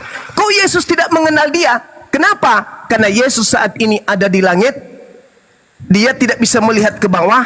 Dia sedang diistirahatkan oleh Tuhan. Nanti masa dia datang diutus oleh Tuhan kedua kalinya, baru dia tercengang-cengang, terkaget-kaget. Miliaran manusia menyebut-nyebut namanya, memanggilnya Tuhan, bernubuat pakai namanya, bermujizat pakai namanya. Tapi Yesus melihat satu persatu, loh, kok ini bukan Bani Israel ya? Ini dari mana kelompok ini? Oh, ternyata inilah yang kemudian saya nubuatkan waktu itu, karena yang kukatakan adalah firman Tuhan. Yohanes 14 nomor 24. Firman yang keluar dari mulutku itu bukan dari aku, tetapi dari Bapa yang Maha mengetahui apa yang akan terjadi, yang berkata melalui aku. Yohanes 14 nomor 24. Jadi ketika Yesus datang kedua kalinya, dia kaget. Loh, kok ini banyak kali pengikutku? Orang dari mana aja ini? Kemudian kalian sendiri juga mengharap, lah inilah Yesus kita, hore, inilah Yesus kita, hore, inilah Yesus kita. Padahal Yesus yang kalian sembah itu sudah lebih dulu ke neraka. Kalian hanya tinggal satu kandidat Yesus yang kalian datangi. Yesus, bukankah kami bernubuat mengusir setan, bermujizat selama ini dengan namamu? Apa kata Yesus? Nyahlah daripada aku, kalian semua adalah pembuat kejahatan. Aku tidak mengenal kalian. Kalau lagi-lagi itu bukan Kristen yang diusir, lalu siapa yang bermujizat, mengusir setan, bernubuat, memanggil Yesus Tuhan? Islam kagak, Hindu kagak, Buddha kagak, ateis kagak. Satu-satunya kandidat hanya kalian. Ya, itu menurut kepercayaan Bang Zuma, tapi kepercayaan saya kan tidak seperti itu Bang Zuma. Silakan. Tapi ngomong-ngomong, Bang Zuma udah pernah baca Roma 3 ayat 31 belum? Roma 3 pernah. Ayat 31. Keren itu kalau kita baca Roma 3 itu. Roma 3 ini dia kemudian mengkerdilkan hukum Taurat. Coba Anda baca nomor 3-nya. Apa yang terjadi di sana? Nomor 7 maksudku. Tetapi jika kebenaran Tuhan oleh dustaku semakin melimpah bagi kemuliaannya, mengapa aku masih dihakimi sebagai seorang yang berdosa? Boleh nggak menurut hukum Taurat orang berdusta? Boleh nggak? Jangan kau bersaksi dusta. Kok jadi Iya. aneh gitu loh? Kok jadi aneh? Jadi makanya di Roma 3 ayat 31 kan akhirnya Paulus bilang juga nih, makanya kan, jika demikian adakah kami membatalkan hukum Taurat karena iman? Ya sama sekali tidak, sebaliknya kami meneguhkannya. Itu yang saya bilang Bang Zuma, ayat-ayat Paulus itu nanti satu dia begitu, nanti yang satu dia begitu. Jadi kita harus Oke. mengaitkan semua Baik. ayat gitu loh. Supaya Baik dipahami. saudari, baik saudari. Silakan Anda tumpuk 13 kitabnya Paulus. Saya hanya butuh satu data dalam perjanjian lama yang berkata, di dalam Ulangan 27 nomor 26, terkutuklah orang yang tidak mempraktekkan hukum Taurat dengan perbuatan.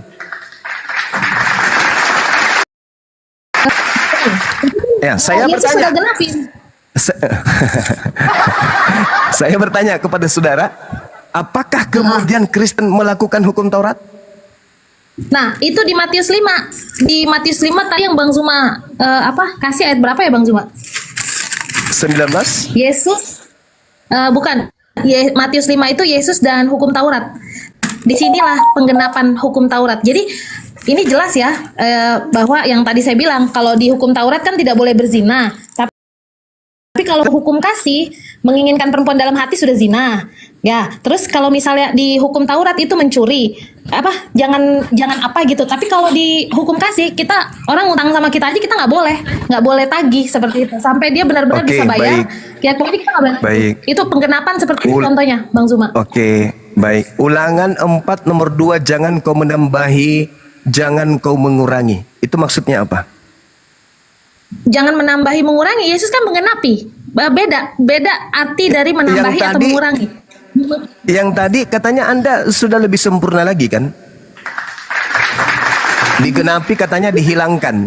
Jadi kalau 9 mau digenapkan menjadi 10 itu dihapuskan semua 1 sampai 9 gitu. Supaya Enggak gitu. Lalu? Jadi Lalu? jadi lengkap Ya, gitu. berarti Artinya 9 mungkin menjadi 10 kan? Bukan Gimana? dihapus. Kalau 9 mau digenapkan menjadi 10 berarti ada penambahan atau pengurangan? Pokoknya bahasanya tidak ada penambahan pengurangan, cuman penggenapan aja kalau Yesus. Kalau babi halal digenapi jadi apa? Babi nggak halal, Bang Zuma Sorry, kata siapa? kalau babi haram digenapi jadi apa dia? Digenapi. Ya pokoknya kita tetap kalau saya kan tetap nggak makan, saya nggak tahu ya aliran yang lain mungkin doyan. Kalau saya tetap ikutin. Kalau saya tidak makan babi, ya kan? Jangankan babi, saya ikutin imamat semuanya kok, sampai lemak, darah semua saya tidak makan. Kalau hukum Taurat itu menurut saudari saya ini itu diperuntukkan untuk siapa? Hukum Taurat dan maksudnya hukum Taurat. Hukum Taurat ini diperuntukkan untuk siapa? Hukum Taurat itu ya kalau karena saya undernya Yesus, ya saya ikut Yesus aja, ikut penggenapan dia dalam Enggak, penggenapan dia. maksud saya gini, Yesus bukan. Hukum Taurat ini diwahyukan kepada Nabi Musa untuk siapa? Untuk Israel awalnya. Untuk Israel. Kalau hukum Taurat untuk Israel, lalu kalau digenapi untuk siapa? Nah, karena sudah digenapi buat seluruh bangsa, Bang Zuma. Karena sudah digenapi. Maksudnya hukum belum digenapi itu kan memang orang Yahudi dulu. Jadi gini, misalnya gini, saudari ya, ada perintah kemudian untuk Bani Israel. Ketika dihapuskan hukum Betul. itu, ketika hukum itu dihapuskan, misalnya jangan bersunat, jangan tidak bersunat, bunuh orang yang tidak bersunat itu untuk Israel. Ketika kemudian itu dihapuskan perintah itu, yang dibebaskan dari perintah itu siapa? Yang dibebaskan dari perintah, maksudnya dari Taurat. Iya. Yang dibebaskan, maksudnya bebas gimana nih Bang Zuma? Bebas untuk tidak melakukan hukum Taurat lagi itu siapa? Enggak ada perintah untuk tidak melakukan hukum Taurat sih Bang Zuma. Lah tadi itu Efesus 2 nomor 15. Dengan Iya, matinya jadi Yesus kalau- di atas tiang salib, dia telah membatalkan hukum Taurat beserta segala ketetapan yang ada di dalamnya. Ya, jadi Hukum begini Taurat. Bang Zuma. Kalau Bang Zuma kan pasti baca Perjanjian Lama. Perjanjian Lama itu ada kurban yang pertama, yang kedua ada upacara-upacara. Sabat aja bukan hanya hari ketujuh, tapi Sabat itu ada upacara tahun ketujuh. Jadi mereka tuh ada ritualnya. Nah, ritual-ritual upacara itu yang dibatalkan maksudnya Paulus, karena Yesus sudah disalib, tidak perlu korban. Sudah ada penebusan dosa. Itu ilmu Karena dari pada zaman mana dahulu itu orang bahwa juga- hukum Tuhan dibatalkan dengan adanya tumbal berupa manusia di atas salib, itu ilmu dari mana? itu inti keyakinan iman kami seperti itu, Bang Zuma. Ya, itu yang saya tanya. Karena- Inti keyakinan iman saudari saya ini itu ilmunya dari mana? Kan Yesus menebus dosa, Bang Zuma. Berarti dari pemahaman yang muncul dari Paulus. Itulah alasan-alasan orang-orang yang sudah disesatkan. Pasti alibinya, serangan-serangannya itu muncul, pembelaannya berdasar terhadap argumentasi-argumentasi Paulus. Yesus, Lukas 16 nomor 17, sebelum langit dan bumi lenyap, setitik pun dari hukum Taurat tidak boleh batal. Betul. Nah, lalu kenapa yang tadinya hewan berubah jadi manusia? Imamat 1 nomor Ya, kita bisa perintahkan, ajarkan, sampaikan kepada Bani Israel. Apabila mereka hendak mempersembahkan kurban kepada Tuhan, kurban penebus dosa, maka perintahkan mereka untuk melakukan hewan ternak, kambing, domba, sapi, lembu. Siapa yang merubah itu menjadi manusia? Bang Zuma, ini kan Bang Zuma bilang ayat dari Paulus, tidak hanya dari Paulus, tapi Matius 28, Yesus ini dalil Yesus langsung juga. Yesus bilang ini penebusan dosa. Jadi tidak Matius hanya 28. kami ayat Matius 20 Matius ayat 28, sorry. 28. Matius 20. 20 Ya, Bang silakan. Zuma. Matius- Apa yang dikatakan di sana? Ya, jadi Matius 20 ayat 28, sama seperti anak manusia datang bukan untuk dilayani, melainkan untuk melayani dan untuk memberikan nyawanya menjadi tebusan bagi banyak orang. Ini dalil Yesus langsung. Matius 20 Iya. ayat 28. Oke. Dikatakan sama seperti anak manusia datang bukan untuk dilayani, melainkan untuk melayani dan untuk memberikan nyawanya menjadi tebusan bagi orang banyak. Yang dimaksud di sini bukan nyawa dia harus mati, tetapi Anda lagi-lagi memaknai dia harus mati. Yang dimaksud di sini adalah perjuangan. Perjuangan Yesus mendakwakan bersama murid-muridnya di tengah-tengah Bani Israel, mati pun dia rela demi untuk menegakkan kemudian hukum Tuhan kepada mereka, bukan menjadi tumbal. Coba Anda baca lagi.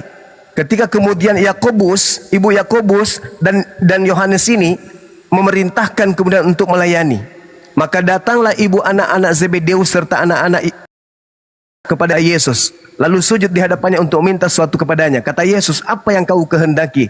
Jawab mereka, berilah perintah supaya kedua anakku ini boleh duduk kelak di dalam kerajaanmu. Jelas, ketika kemudian Yesus mengatakan, kamu tidak tahu apa yang kamu minta, dapatkah kamu meminum cawan yang harus kuminum?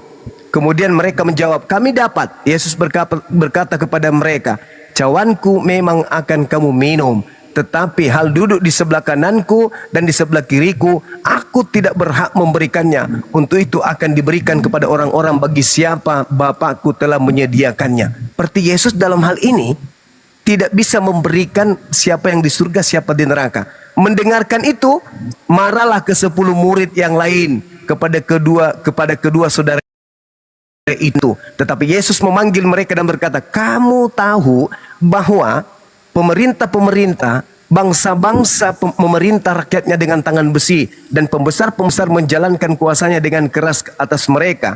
Tidaklah demikian di atas kamu. Barang siapa ingin menjadi besar di antara kamu, hendaklah ia menjadi pelayanmu. Dan barang siapa ingin menjadi terkemuka di antara kamu, hendaklah ia menjadi hambamu. Maka seperti anak manusia, sama seperti anak manusia, datang untuk dilayani, bukan datang untuk dilayani, melainkan untuk melayani dan untuk memberikan nyawanya menjadi tebusan bagi orang-orang lain. Ini maksudnya, Yesus datang untuk berjuang, mempertahankan kemudian apa yang hendak ia sampaikan. Meskipun mati taruhannya, dia rela kemudian mati untuk kemudian mengamankan murid-muridnya, untuk nembus murid-muridnya. Tetapi jangan disalahartikan tentang penebusan dosa. Kenapa bertentangan dengan penebusan dosa? Coba lihat. Kalau ucapan ini untuk mati, ucapan Yesus ini untuk mati, lihat di dalam Yohanes 4. Yohanes 8 nomor 37 dan seterusnya. Ketika Yesus ingin dibunuh, dia melawan. Kenapa kalian hendak membunuh aku? Sebab di dalam dirimu tidak memperoleh firmanku. Andai saja di dalam dirimu ada firman, maka engkau tidak akan membunuh aku. Engkau tidak akan berusaha membunuh aku. Artinya Anda lagi-lagi mentafsirkan bahwa dia Yesus memberikan nyawanya menjadi tebusan bagi orang yang benar.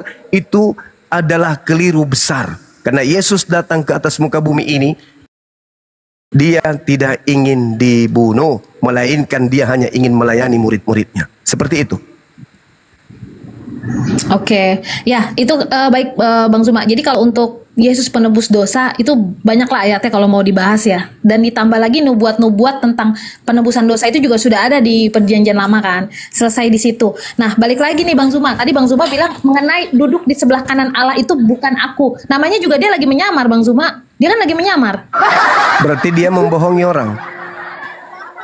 Dia menyamar, dia nggak mungkin kasih tahu dia Allah. Kenapa? Kita bisa cek di ayat-ayat dia seperti Matius 25 ayat 40 bahwa yang menolak orang, bahkan orang-orang yang berteriak Tuhan Tuhan aja dia yang bilang. Itu kan pekerjaan Allah seperti itu. Jadi kalau kita bingung, kita bisa kaitkan. Kalau saya ya Bang Zuma, kenapa iman saya sampai sekarang masih Kristen, masih percaya dia sebagai Allah, saya kaitkan lagi ayat-ayat yang lain. Ayat-ayat yang lain, oh ternyata dia kunci. Oh dia yang menggiring orang ke neraka, ke surga. Makanya saya percaya dia Allah. Makanya saya percaya dia nyamar. Seperti itu. Dia nyamar aja kemarin. Anda percaya dia Allah. Murid-murid Yesus percaya dia apa? Gimana? Anda percaya Yesus Allah. Murid-murid Yesus percaya Yesus apa? Tuhan. Tak ada itu dalilnya. Yohanes 17:8, segala firman yang engkau berikan kepadaku telah aku sampaikan kepada mereka dan mereka telah menerimanya dan mereka percaya bahwa engkaulah yang telah mengutus aku. Murid-murid Yesus setelah menerima semua pengajaran Yesus, mereka percaya Yesus itu utusan Bapa. Selesai. Sedangkan Anda percaya Yesus itu adalah Bapa itu sendiri. Beda kelas. Siapakah penyesat itu? Dialah yang menyesatkan banyak orang. Dan tanda-tanda kemudian Anda telah disesatkan, Anda mendudukkan utusan Tuhan setara dengan Tuhan. Dan itu pekerjaan iblis, ingin menyamai Tuhan. Apakah Anda tidak puas dengan menyembah Tuhan, satu Tuhan saja, yaitu Bapa? Iya satu, makanya kan saya bilang dia tuh Allah kan. Karena dia satu. Loh, jadi kita lepas dulu gimana nih Bang Zuma, ceritanya? kita lepas dulu konsep Tritunggal. Yesus itu Allah, udah itu aja, biar beres. Karena yang memang mana yang itu betul? kenyataan.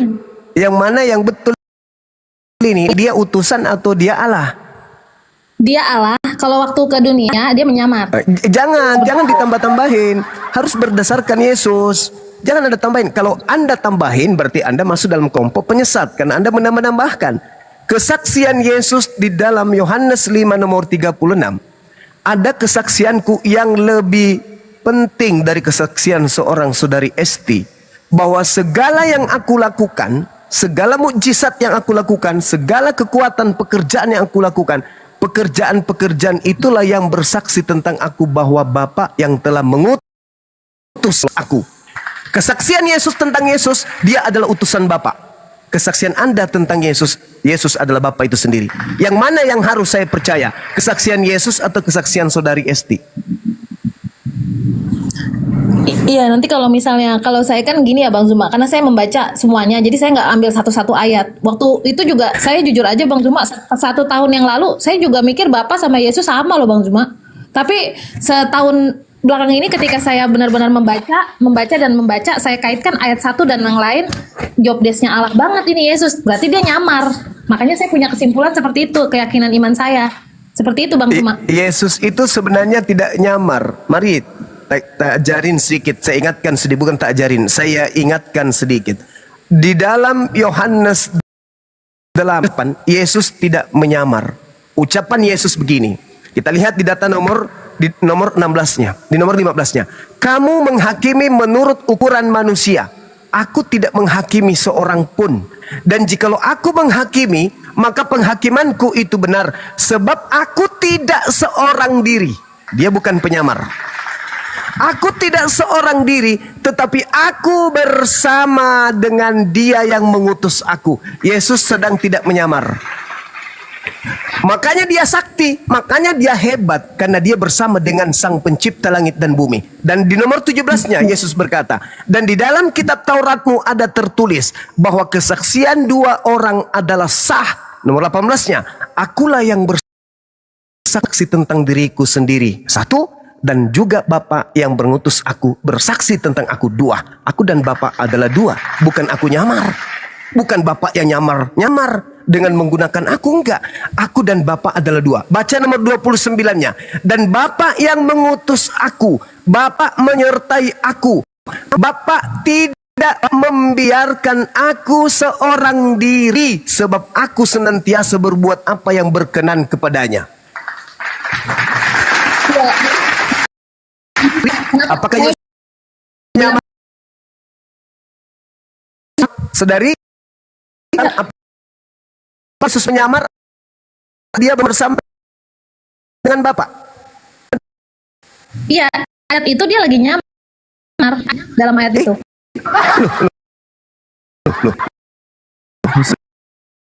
Tak bisa katakan dia sementara aku tidak seorang diri. Aku sama dengan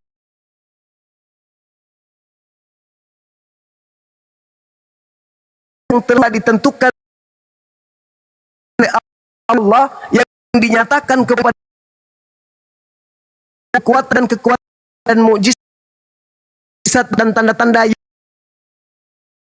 dilakukan oleh Allah dengan perantaraan Yesus di kamu. Di sini ada dia di sedang Karena saya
ya punya dia lah sebenarnya Bang Zuma. Loh. Dia Kemuliaan yang diberikan. Kemuliaan yang diberikan. Gini, Firman itu telah menjadi manusia dan diam di antara kita, dan kita melihat kemuliaannya, yaitu kemuliaan yang diberikan Bapa kepadanya sebagai anak tunggal Bapa penuh kasih karunia dan kebenaran. Jangan maksa, saudariku, jangan maksa. Anda mengatakan berbicara berdasarkan roh penuntun. Di situ kemuliaan Yesus itu diberikan atau tidak? Iya, dia harus bicara seperti itu. Itu sepik aja dari Yesus, Bang Zuma. Astagfirullah. Itulah yang saya katakan, bahwa Yesus mewanti-wanti muridnya agar waspada kepada penyesat. Karena penyesat itu akan menggunakan berbagai macam cara untuk menyesatkan, meski membantah dalil sekalipun. Tidak peduli, yang namanya penyesat akan menggiring siapapun yang ada di depannya. Hati Anda sudah mati, saudari. Akal Anda juga mati loh. Bible yang Anda genggam menarasikan masa-masa di mana Anda harusnya paham. Tapi Anda memelintir terus, melintir terus, melintir terus. Saya meluruskan dalil, Anda membengkokkan dalil. Jadi begini Bang Zuma, begini bukan lagi. saya membengkokkan, saya Lalu? mengkaitkan ayat-ayat yang lain karena hanya Yesus Allah bersaksi yang tentang punya dirinya. kemuliaan. Yang tahu tentang Yesus Anda atau Yesus? Yang tahu, ya, Ya. Yesus. Saya tahu karena saya baca. Yesus bersaksi tentang dirinya sebagai apa? Sebagai Tuhan atau utusan Tuhan? Waktu kapan dulu nih? Waktu dia Waktu kapan dulu? Yang lebih tahu tentang Yesus itu ente atau Yesus? Yesus, pasti Yesus. Lah Yesus, kok Anda bertanya waktu kapan Anda nih? Sekarang ini yang tahu Yesus itu Anda. Yang tahu tentang Yesus itu adalah Yesus itu sendiri. Betul, tapi kan kita Nah, sudah dikasih dikasih Alkitab apa? tebal, sudah kita harus baca seperti itu Bang Zuma. Kita harus Sekarang baca Anda Alkitab. Anda percaya kepada pengakuan Yesus atau Anda percaya kepada pengantar-pengantar yang ada dalam kitab saudara? Ya, jadi kalau yang saya lihat, ini Silakan. ayat yang lain ini kaitan. Yesusnya loh yang Pokoknya bersaksi. yang saya- Alamak. Segala kuasa Tapi kan yang aku lakukan. kalau sekarang gini, oke Bang Zuma. Sekarang saya tanya Bang Zuma, kalau di Anda Muslim mewakili itu siapa Yesus yang datang? Kristus melawan Yesus anak Maria loh. Enggak, saya mau tanya, kalau di Muslim Saya bagaimana Bang mewakili Zuma? Yesus Siapa yang anak datang? Maria, Anda mewakili Yesusnya Paulus yang datang di padang gurun. Silakan.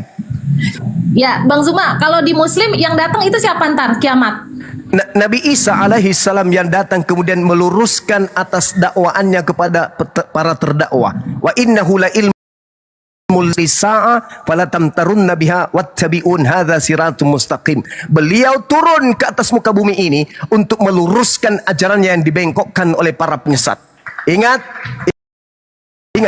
Yohanes 12 nomor 48. Barang siapa yang menolak aku dan tidak menerima firmanku, dia sudah ada hakimnya, yaitu perkataan yang pernah aku ucapkan kepada mereka. Perkataan itulah kelak yang akan menjadi hakimnya di akhir zaman. Oke baik, noted. Muslim siapa yang balas perbuatan jahat, perbuatan baik itu siapa? Allah Subhanahu wa ta'ala. Nah, kalau di kami yang balas perbuatan itu jahat ataupun baik itu Yesus, makanya Tadi kita iman sama-sama saya, membaca dalil. Siapa yang duduk di kananku, siapa yang duduk di kiriku, aku tidak berhak untuk menunjukkan. Itu disiapkan oleh Bapa, oleh siapa yang disiapkan oleh Bapa. Jangan Itu Anda sebenarnya- mentafsir. Maukah engkau aku tunjukkan, kata Yesus, kepada siapakah engkau harus takut? Takutlah kepada Dia yang sanggup membunuh jasad dan juga melemparkan manusia ke dalam api yang menyala-nyala. Siapa Dia? Bapak. Yesus itu cuman hakim. Dia yang menghakimi.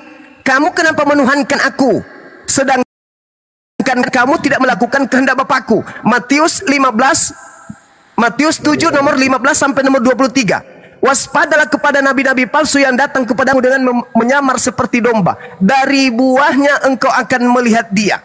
Bukan setiap orang yang memanggil aku Tuhan akan masuk ke dalam kerajaan langit, melainkan dia yang melakukan kehendak Bapakku.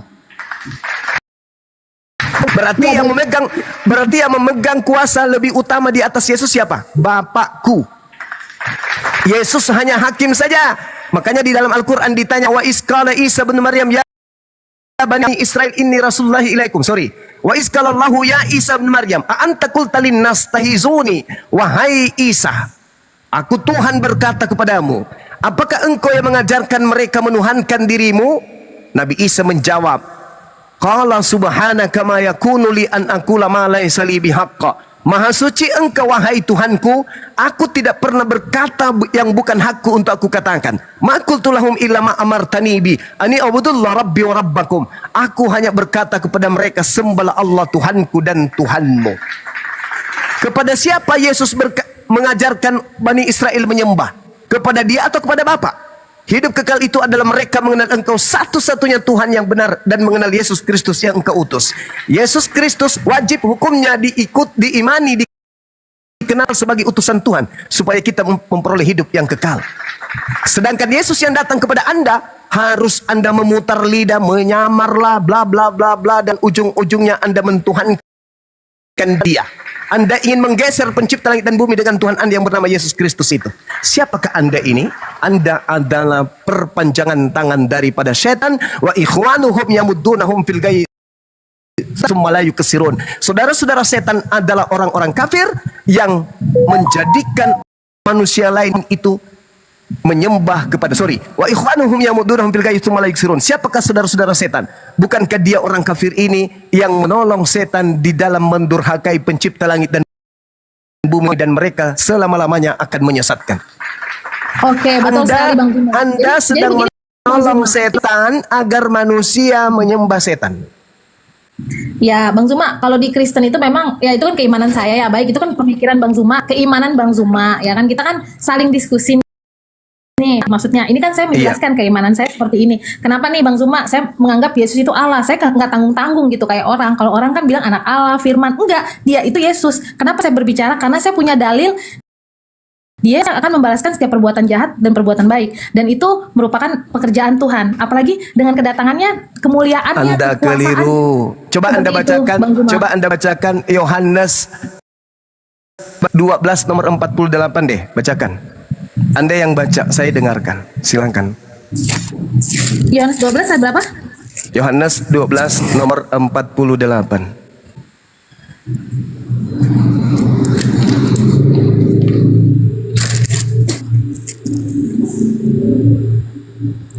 Barang siapa menolak aku, ia tidak menerima perkataanku. Ia sudah ada hakimnya, yaitu firman yang telah aku katakan. Itulah yang akan menjadi hakimnya pada akhir zaman. Siapa yang menjadi hakim? Perkataan Yesus Itu. yang pernah Yesus sampaikan di tengah-tengah Bani Israel kan? Aku tidak Ya. berkata-kata dari diriku sendiri. Apa yang aku katakan adalah apa yang diperintahkan untuk aku katakan dan aku sampaikan. Adakah Betul, Yesus Bang mengajarkan? Suma. Betul. Adakah perkataan Yesus di dalam firman yang disampaikan aku adalah Bapa itu sendiri sembahlah aku? Betul Bang Suma, tapi kan ada juga ayat Matius 20 ayat 40. Nanti dia datang dengan kemuliaannya, dia menggiring orang ke neraka, ke surga. Jadi kita jangan pakai ayat 1-2. Makanya saya nggak pernah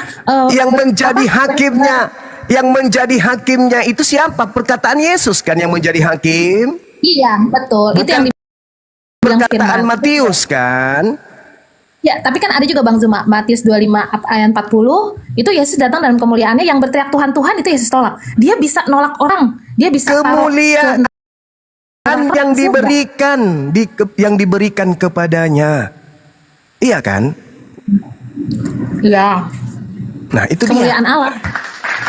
Iya, yang diberikan kepada anak manusia Yesus.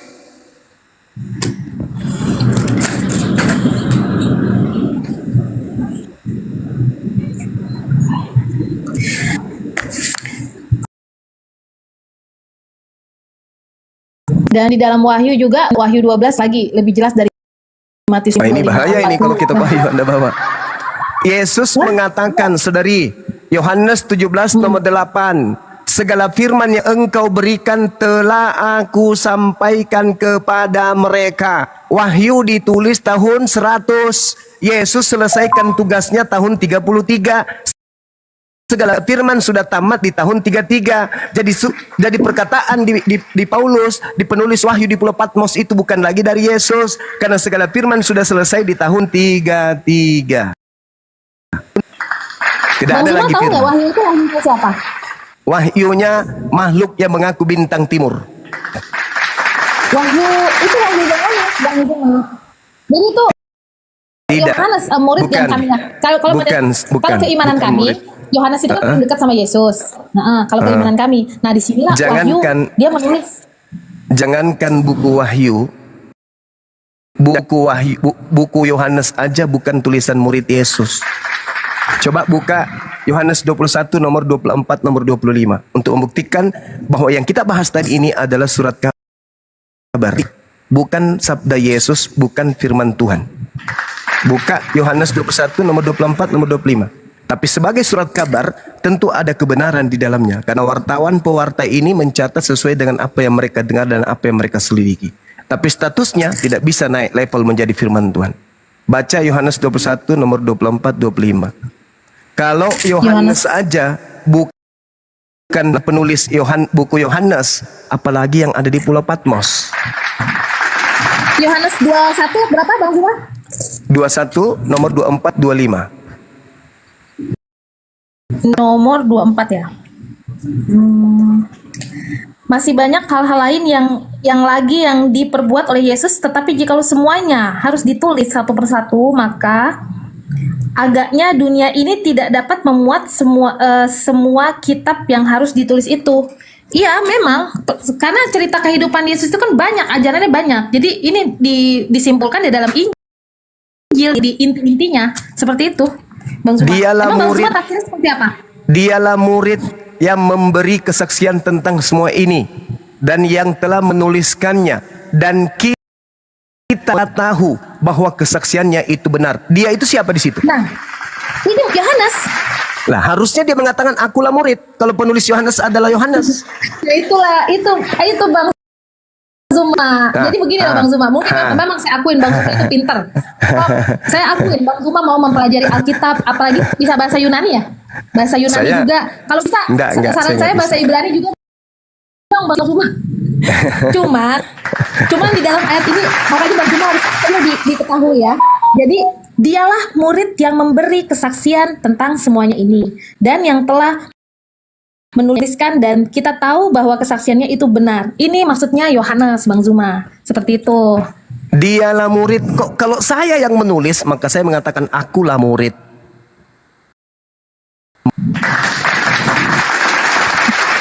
Nggak begitu Bang Zuma. Loh, kok nggak begitu? Tapi ngomong-ngomong ini pendeta-pendeta belum ada yang naik ya Bang Zuma ya? Kalau pendeta pasti ini agak mengkeret ininya. Hah? Takut dia naik. Termasuk saudari Esti ini berani. Salut saya, salut. Ini bukan, mohon maaf nih Bang Zuma, saya kan bukan pendeta juga. Saya cuma baca doang sih seperti itu Bang Zuma. Jadi saya tiap hari saya baca. Makanya saya bilang tadi sama Bang Zuma kan, kalau Bible, Alkitab itu tidak bisa mengambil ayat di satu ke satu. Makanya kan banyak aliran Kristen seperti itu. Makanya kalau saya baca Paulus bilang, oh hukum Taurat batal. Tapi di ayat yang satu lagi dia bilang tidak batal. Seperti itu. Jadi memang ayat-ayatnya itu suka difahami Bang Zuma. Makanya kita kumpulin ayat, sehingga makanya saya pikir oh ya udah. Makanya aliran saya di Advent, karena saya baca dulu baru saya ke Advent. Enggak, saya ke Advent dulu baru saya baca. Seperti itu Bang Zuma. Jadi saya baca dulu nih. Gitu. Iya, nggak apa-apa. Silakan aja.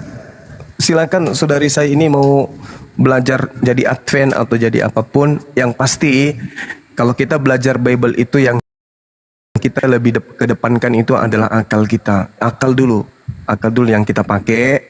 Habis itu kita telusuri baik-baik. Karena kenapa? Boleh saja kita beriman dulu baru berakal. Boleh juga dibalik, akal dulu baru beriman. Dua-duanya boleh. Selama akal tetap kita pakai menjadi alat filter untuk mengimani sesuatu. Karena kalau kita tidak menggunakan akal, apapun bisa kita tuhankan. Apapun bisa kita tuhankan. Tetapi kalau kita menggunakan akal, sama seperti umat Islam hari ini, tak ada keraguan. Berdebat dengan Kristen yang level apapun, Islam tak pernah ragu. Tuhannya pencipta langit dan bumi. Tidak diperanakkan, tidak beranak, tidak diperanakkan, tidak serupa dengan makhluk. Segalanya menggantung kepada dirinya. Tidak ada kemudian yang serupa dengannya. Umat Islam tak ada beban. Berbicara mengenai Yesus manusia. Ada beban di situ. Sedangkan Yesus mengatakan hidup kekal adalah mengenal satunya Tuhan.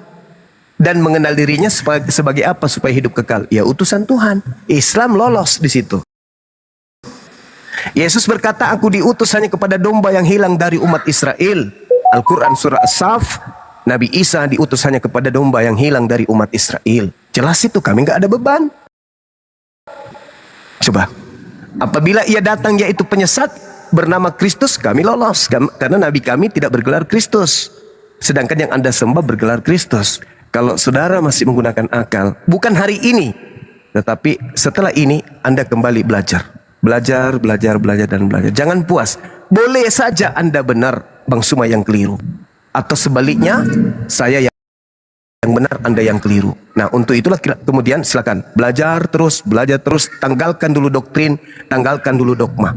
Pelajari saja Bible, karena Bible itu petunjuk. Petunjuk Anda itu. Sama seperti saya menjadikan Al-Quran sebagai petunjuk iman saya. Oleh karena itu, akal yang harus kita pakai. Percuma ada tertulis huruf-huruf di sebuah buku kalau buku-buku itu tidak kita pakai akal untuk membacanya. Karena dia terurai huruf-huruf menjadi kata, berbingkai menjadi kalimat, kalimat membuat sebuah pesan, maka akal kita mendeteksi apa sih pesannya tulisan-tulisan ini. Lepaskan dulu, tanggalkan dulu iman, kepercayaan, keyakinan. Pelajari berdasarkan akal. Pasti sampai kepada kebenaran. Mana tahu Yesus betul-betul Tuhan menurut catatan-catatan yang ada di situ. Bisa juga sebaliknya. Bisa jadi sebaliknya. Karena kenapa? Di dunia ini, saudariku, saya Islam, saudari Advent. Kita masih bisa memilih. Hari ini masih bisa kita berpikir. Hari ini mungkin kita Islam, besok mungkin kita keluar. Bisa kita memilih. Mana yang betul menurut kita, besok kita bisa rubah. Mana yang benar menurut kita, bisa kita ikuti. Mana yang salah bisa kita tinggalkan. Di dunia ini. Tapi ketika kita selangkah masuk ke alam kubur, tak ada pilihan.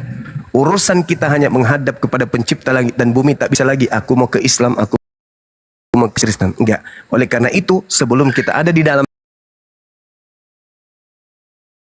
mata, telinga, mulut, otak utamanya, pakai itu semua.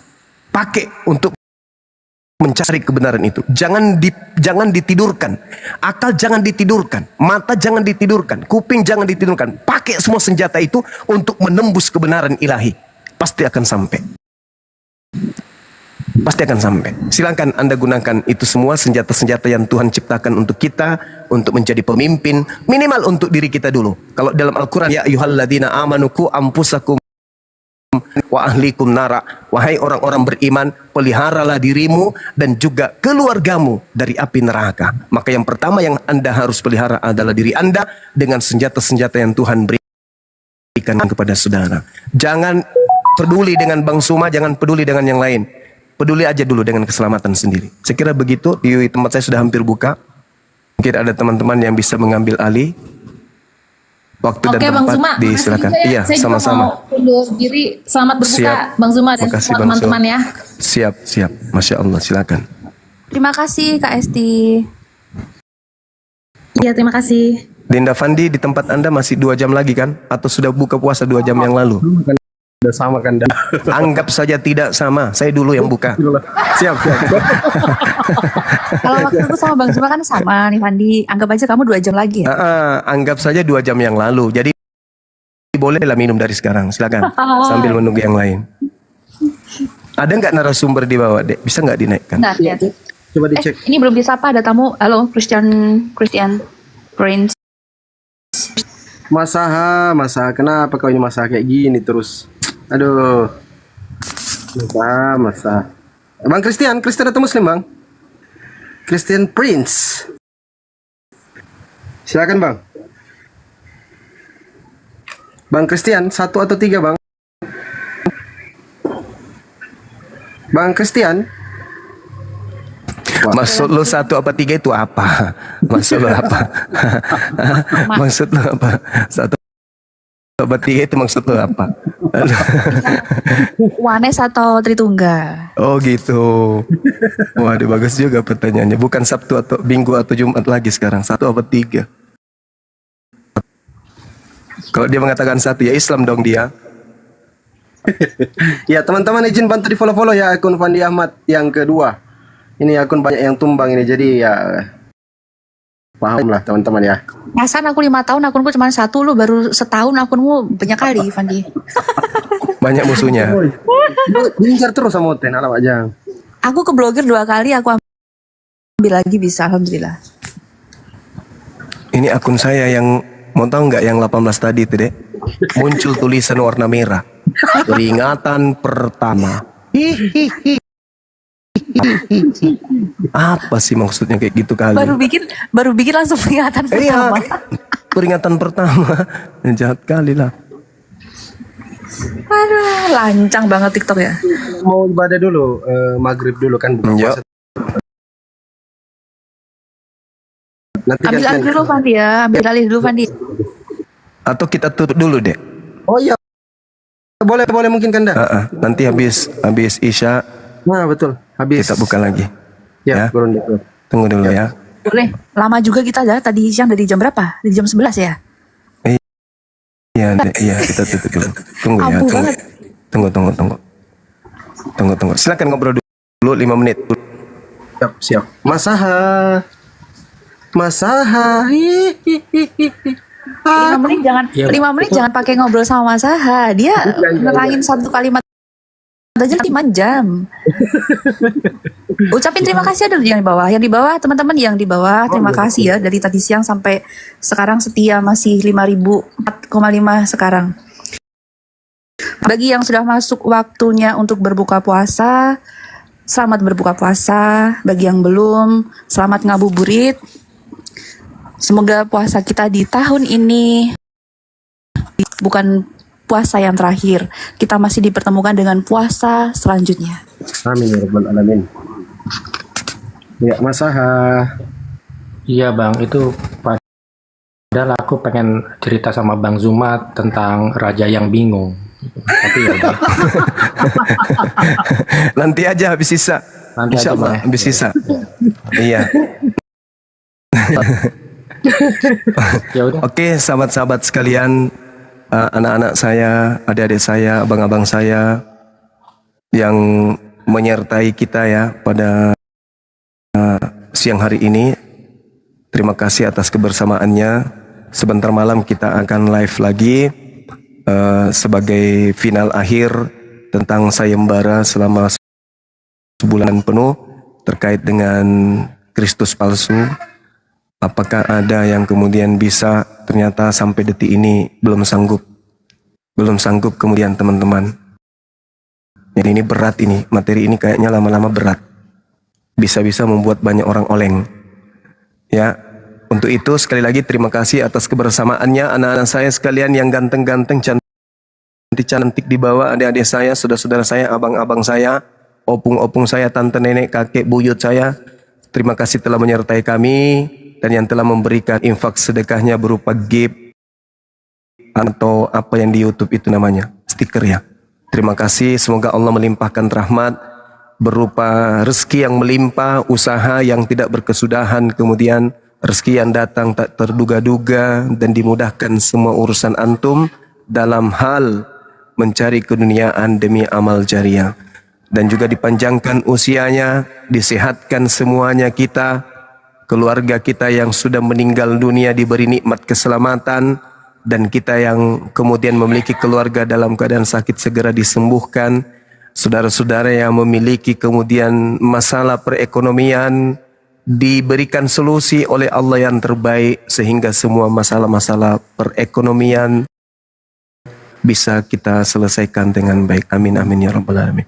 Demikian adik-adik sekalian, Dinda Cebi, Fandi dan juga Kanjilo, terima kasih sudah menyertai. Semoga Allah senantiasa memberikan rahmat hidayah kepada kita semua. Amin. Subhanakallahumma bihamdi asyhadu an la ilaha illa anta astaghfiruka wa atubu ilaik. Salam tauhid, salam satu Tuhan. Jayalah Islam kita, Minal jayalah aidin wal Indonesia kita. faizin. Minal aidin wal faizin. Mohon maaf lahir dan Mohon batin. maaf lahir dan batin semuanya. Assalamualaikum warahmatullahi wabarakatuh. Jangan lupa nonton film April, film Doti Bang Suma di bioskop-bioskop terdekat di tempat Anda. Demikian dan terima kasih. Waalaikumsalam warahmatullahi wabarakatuh.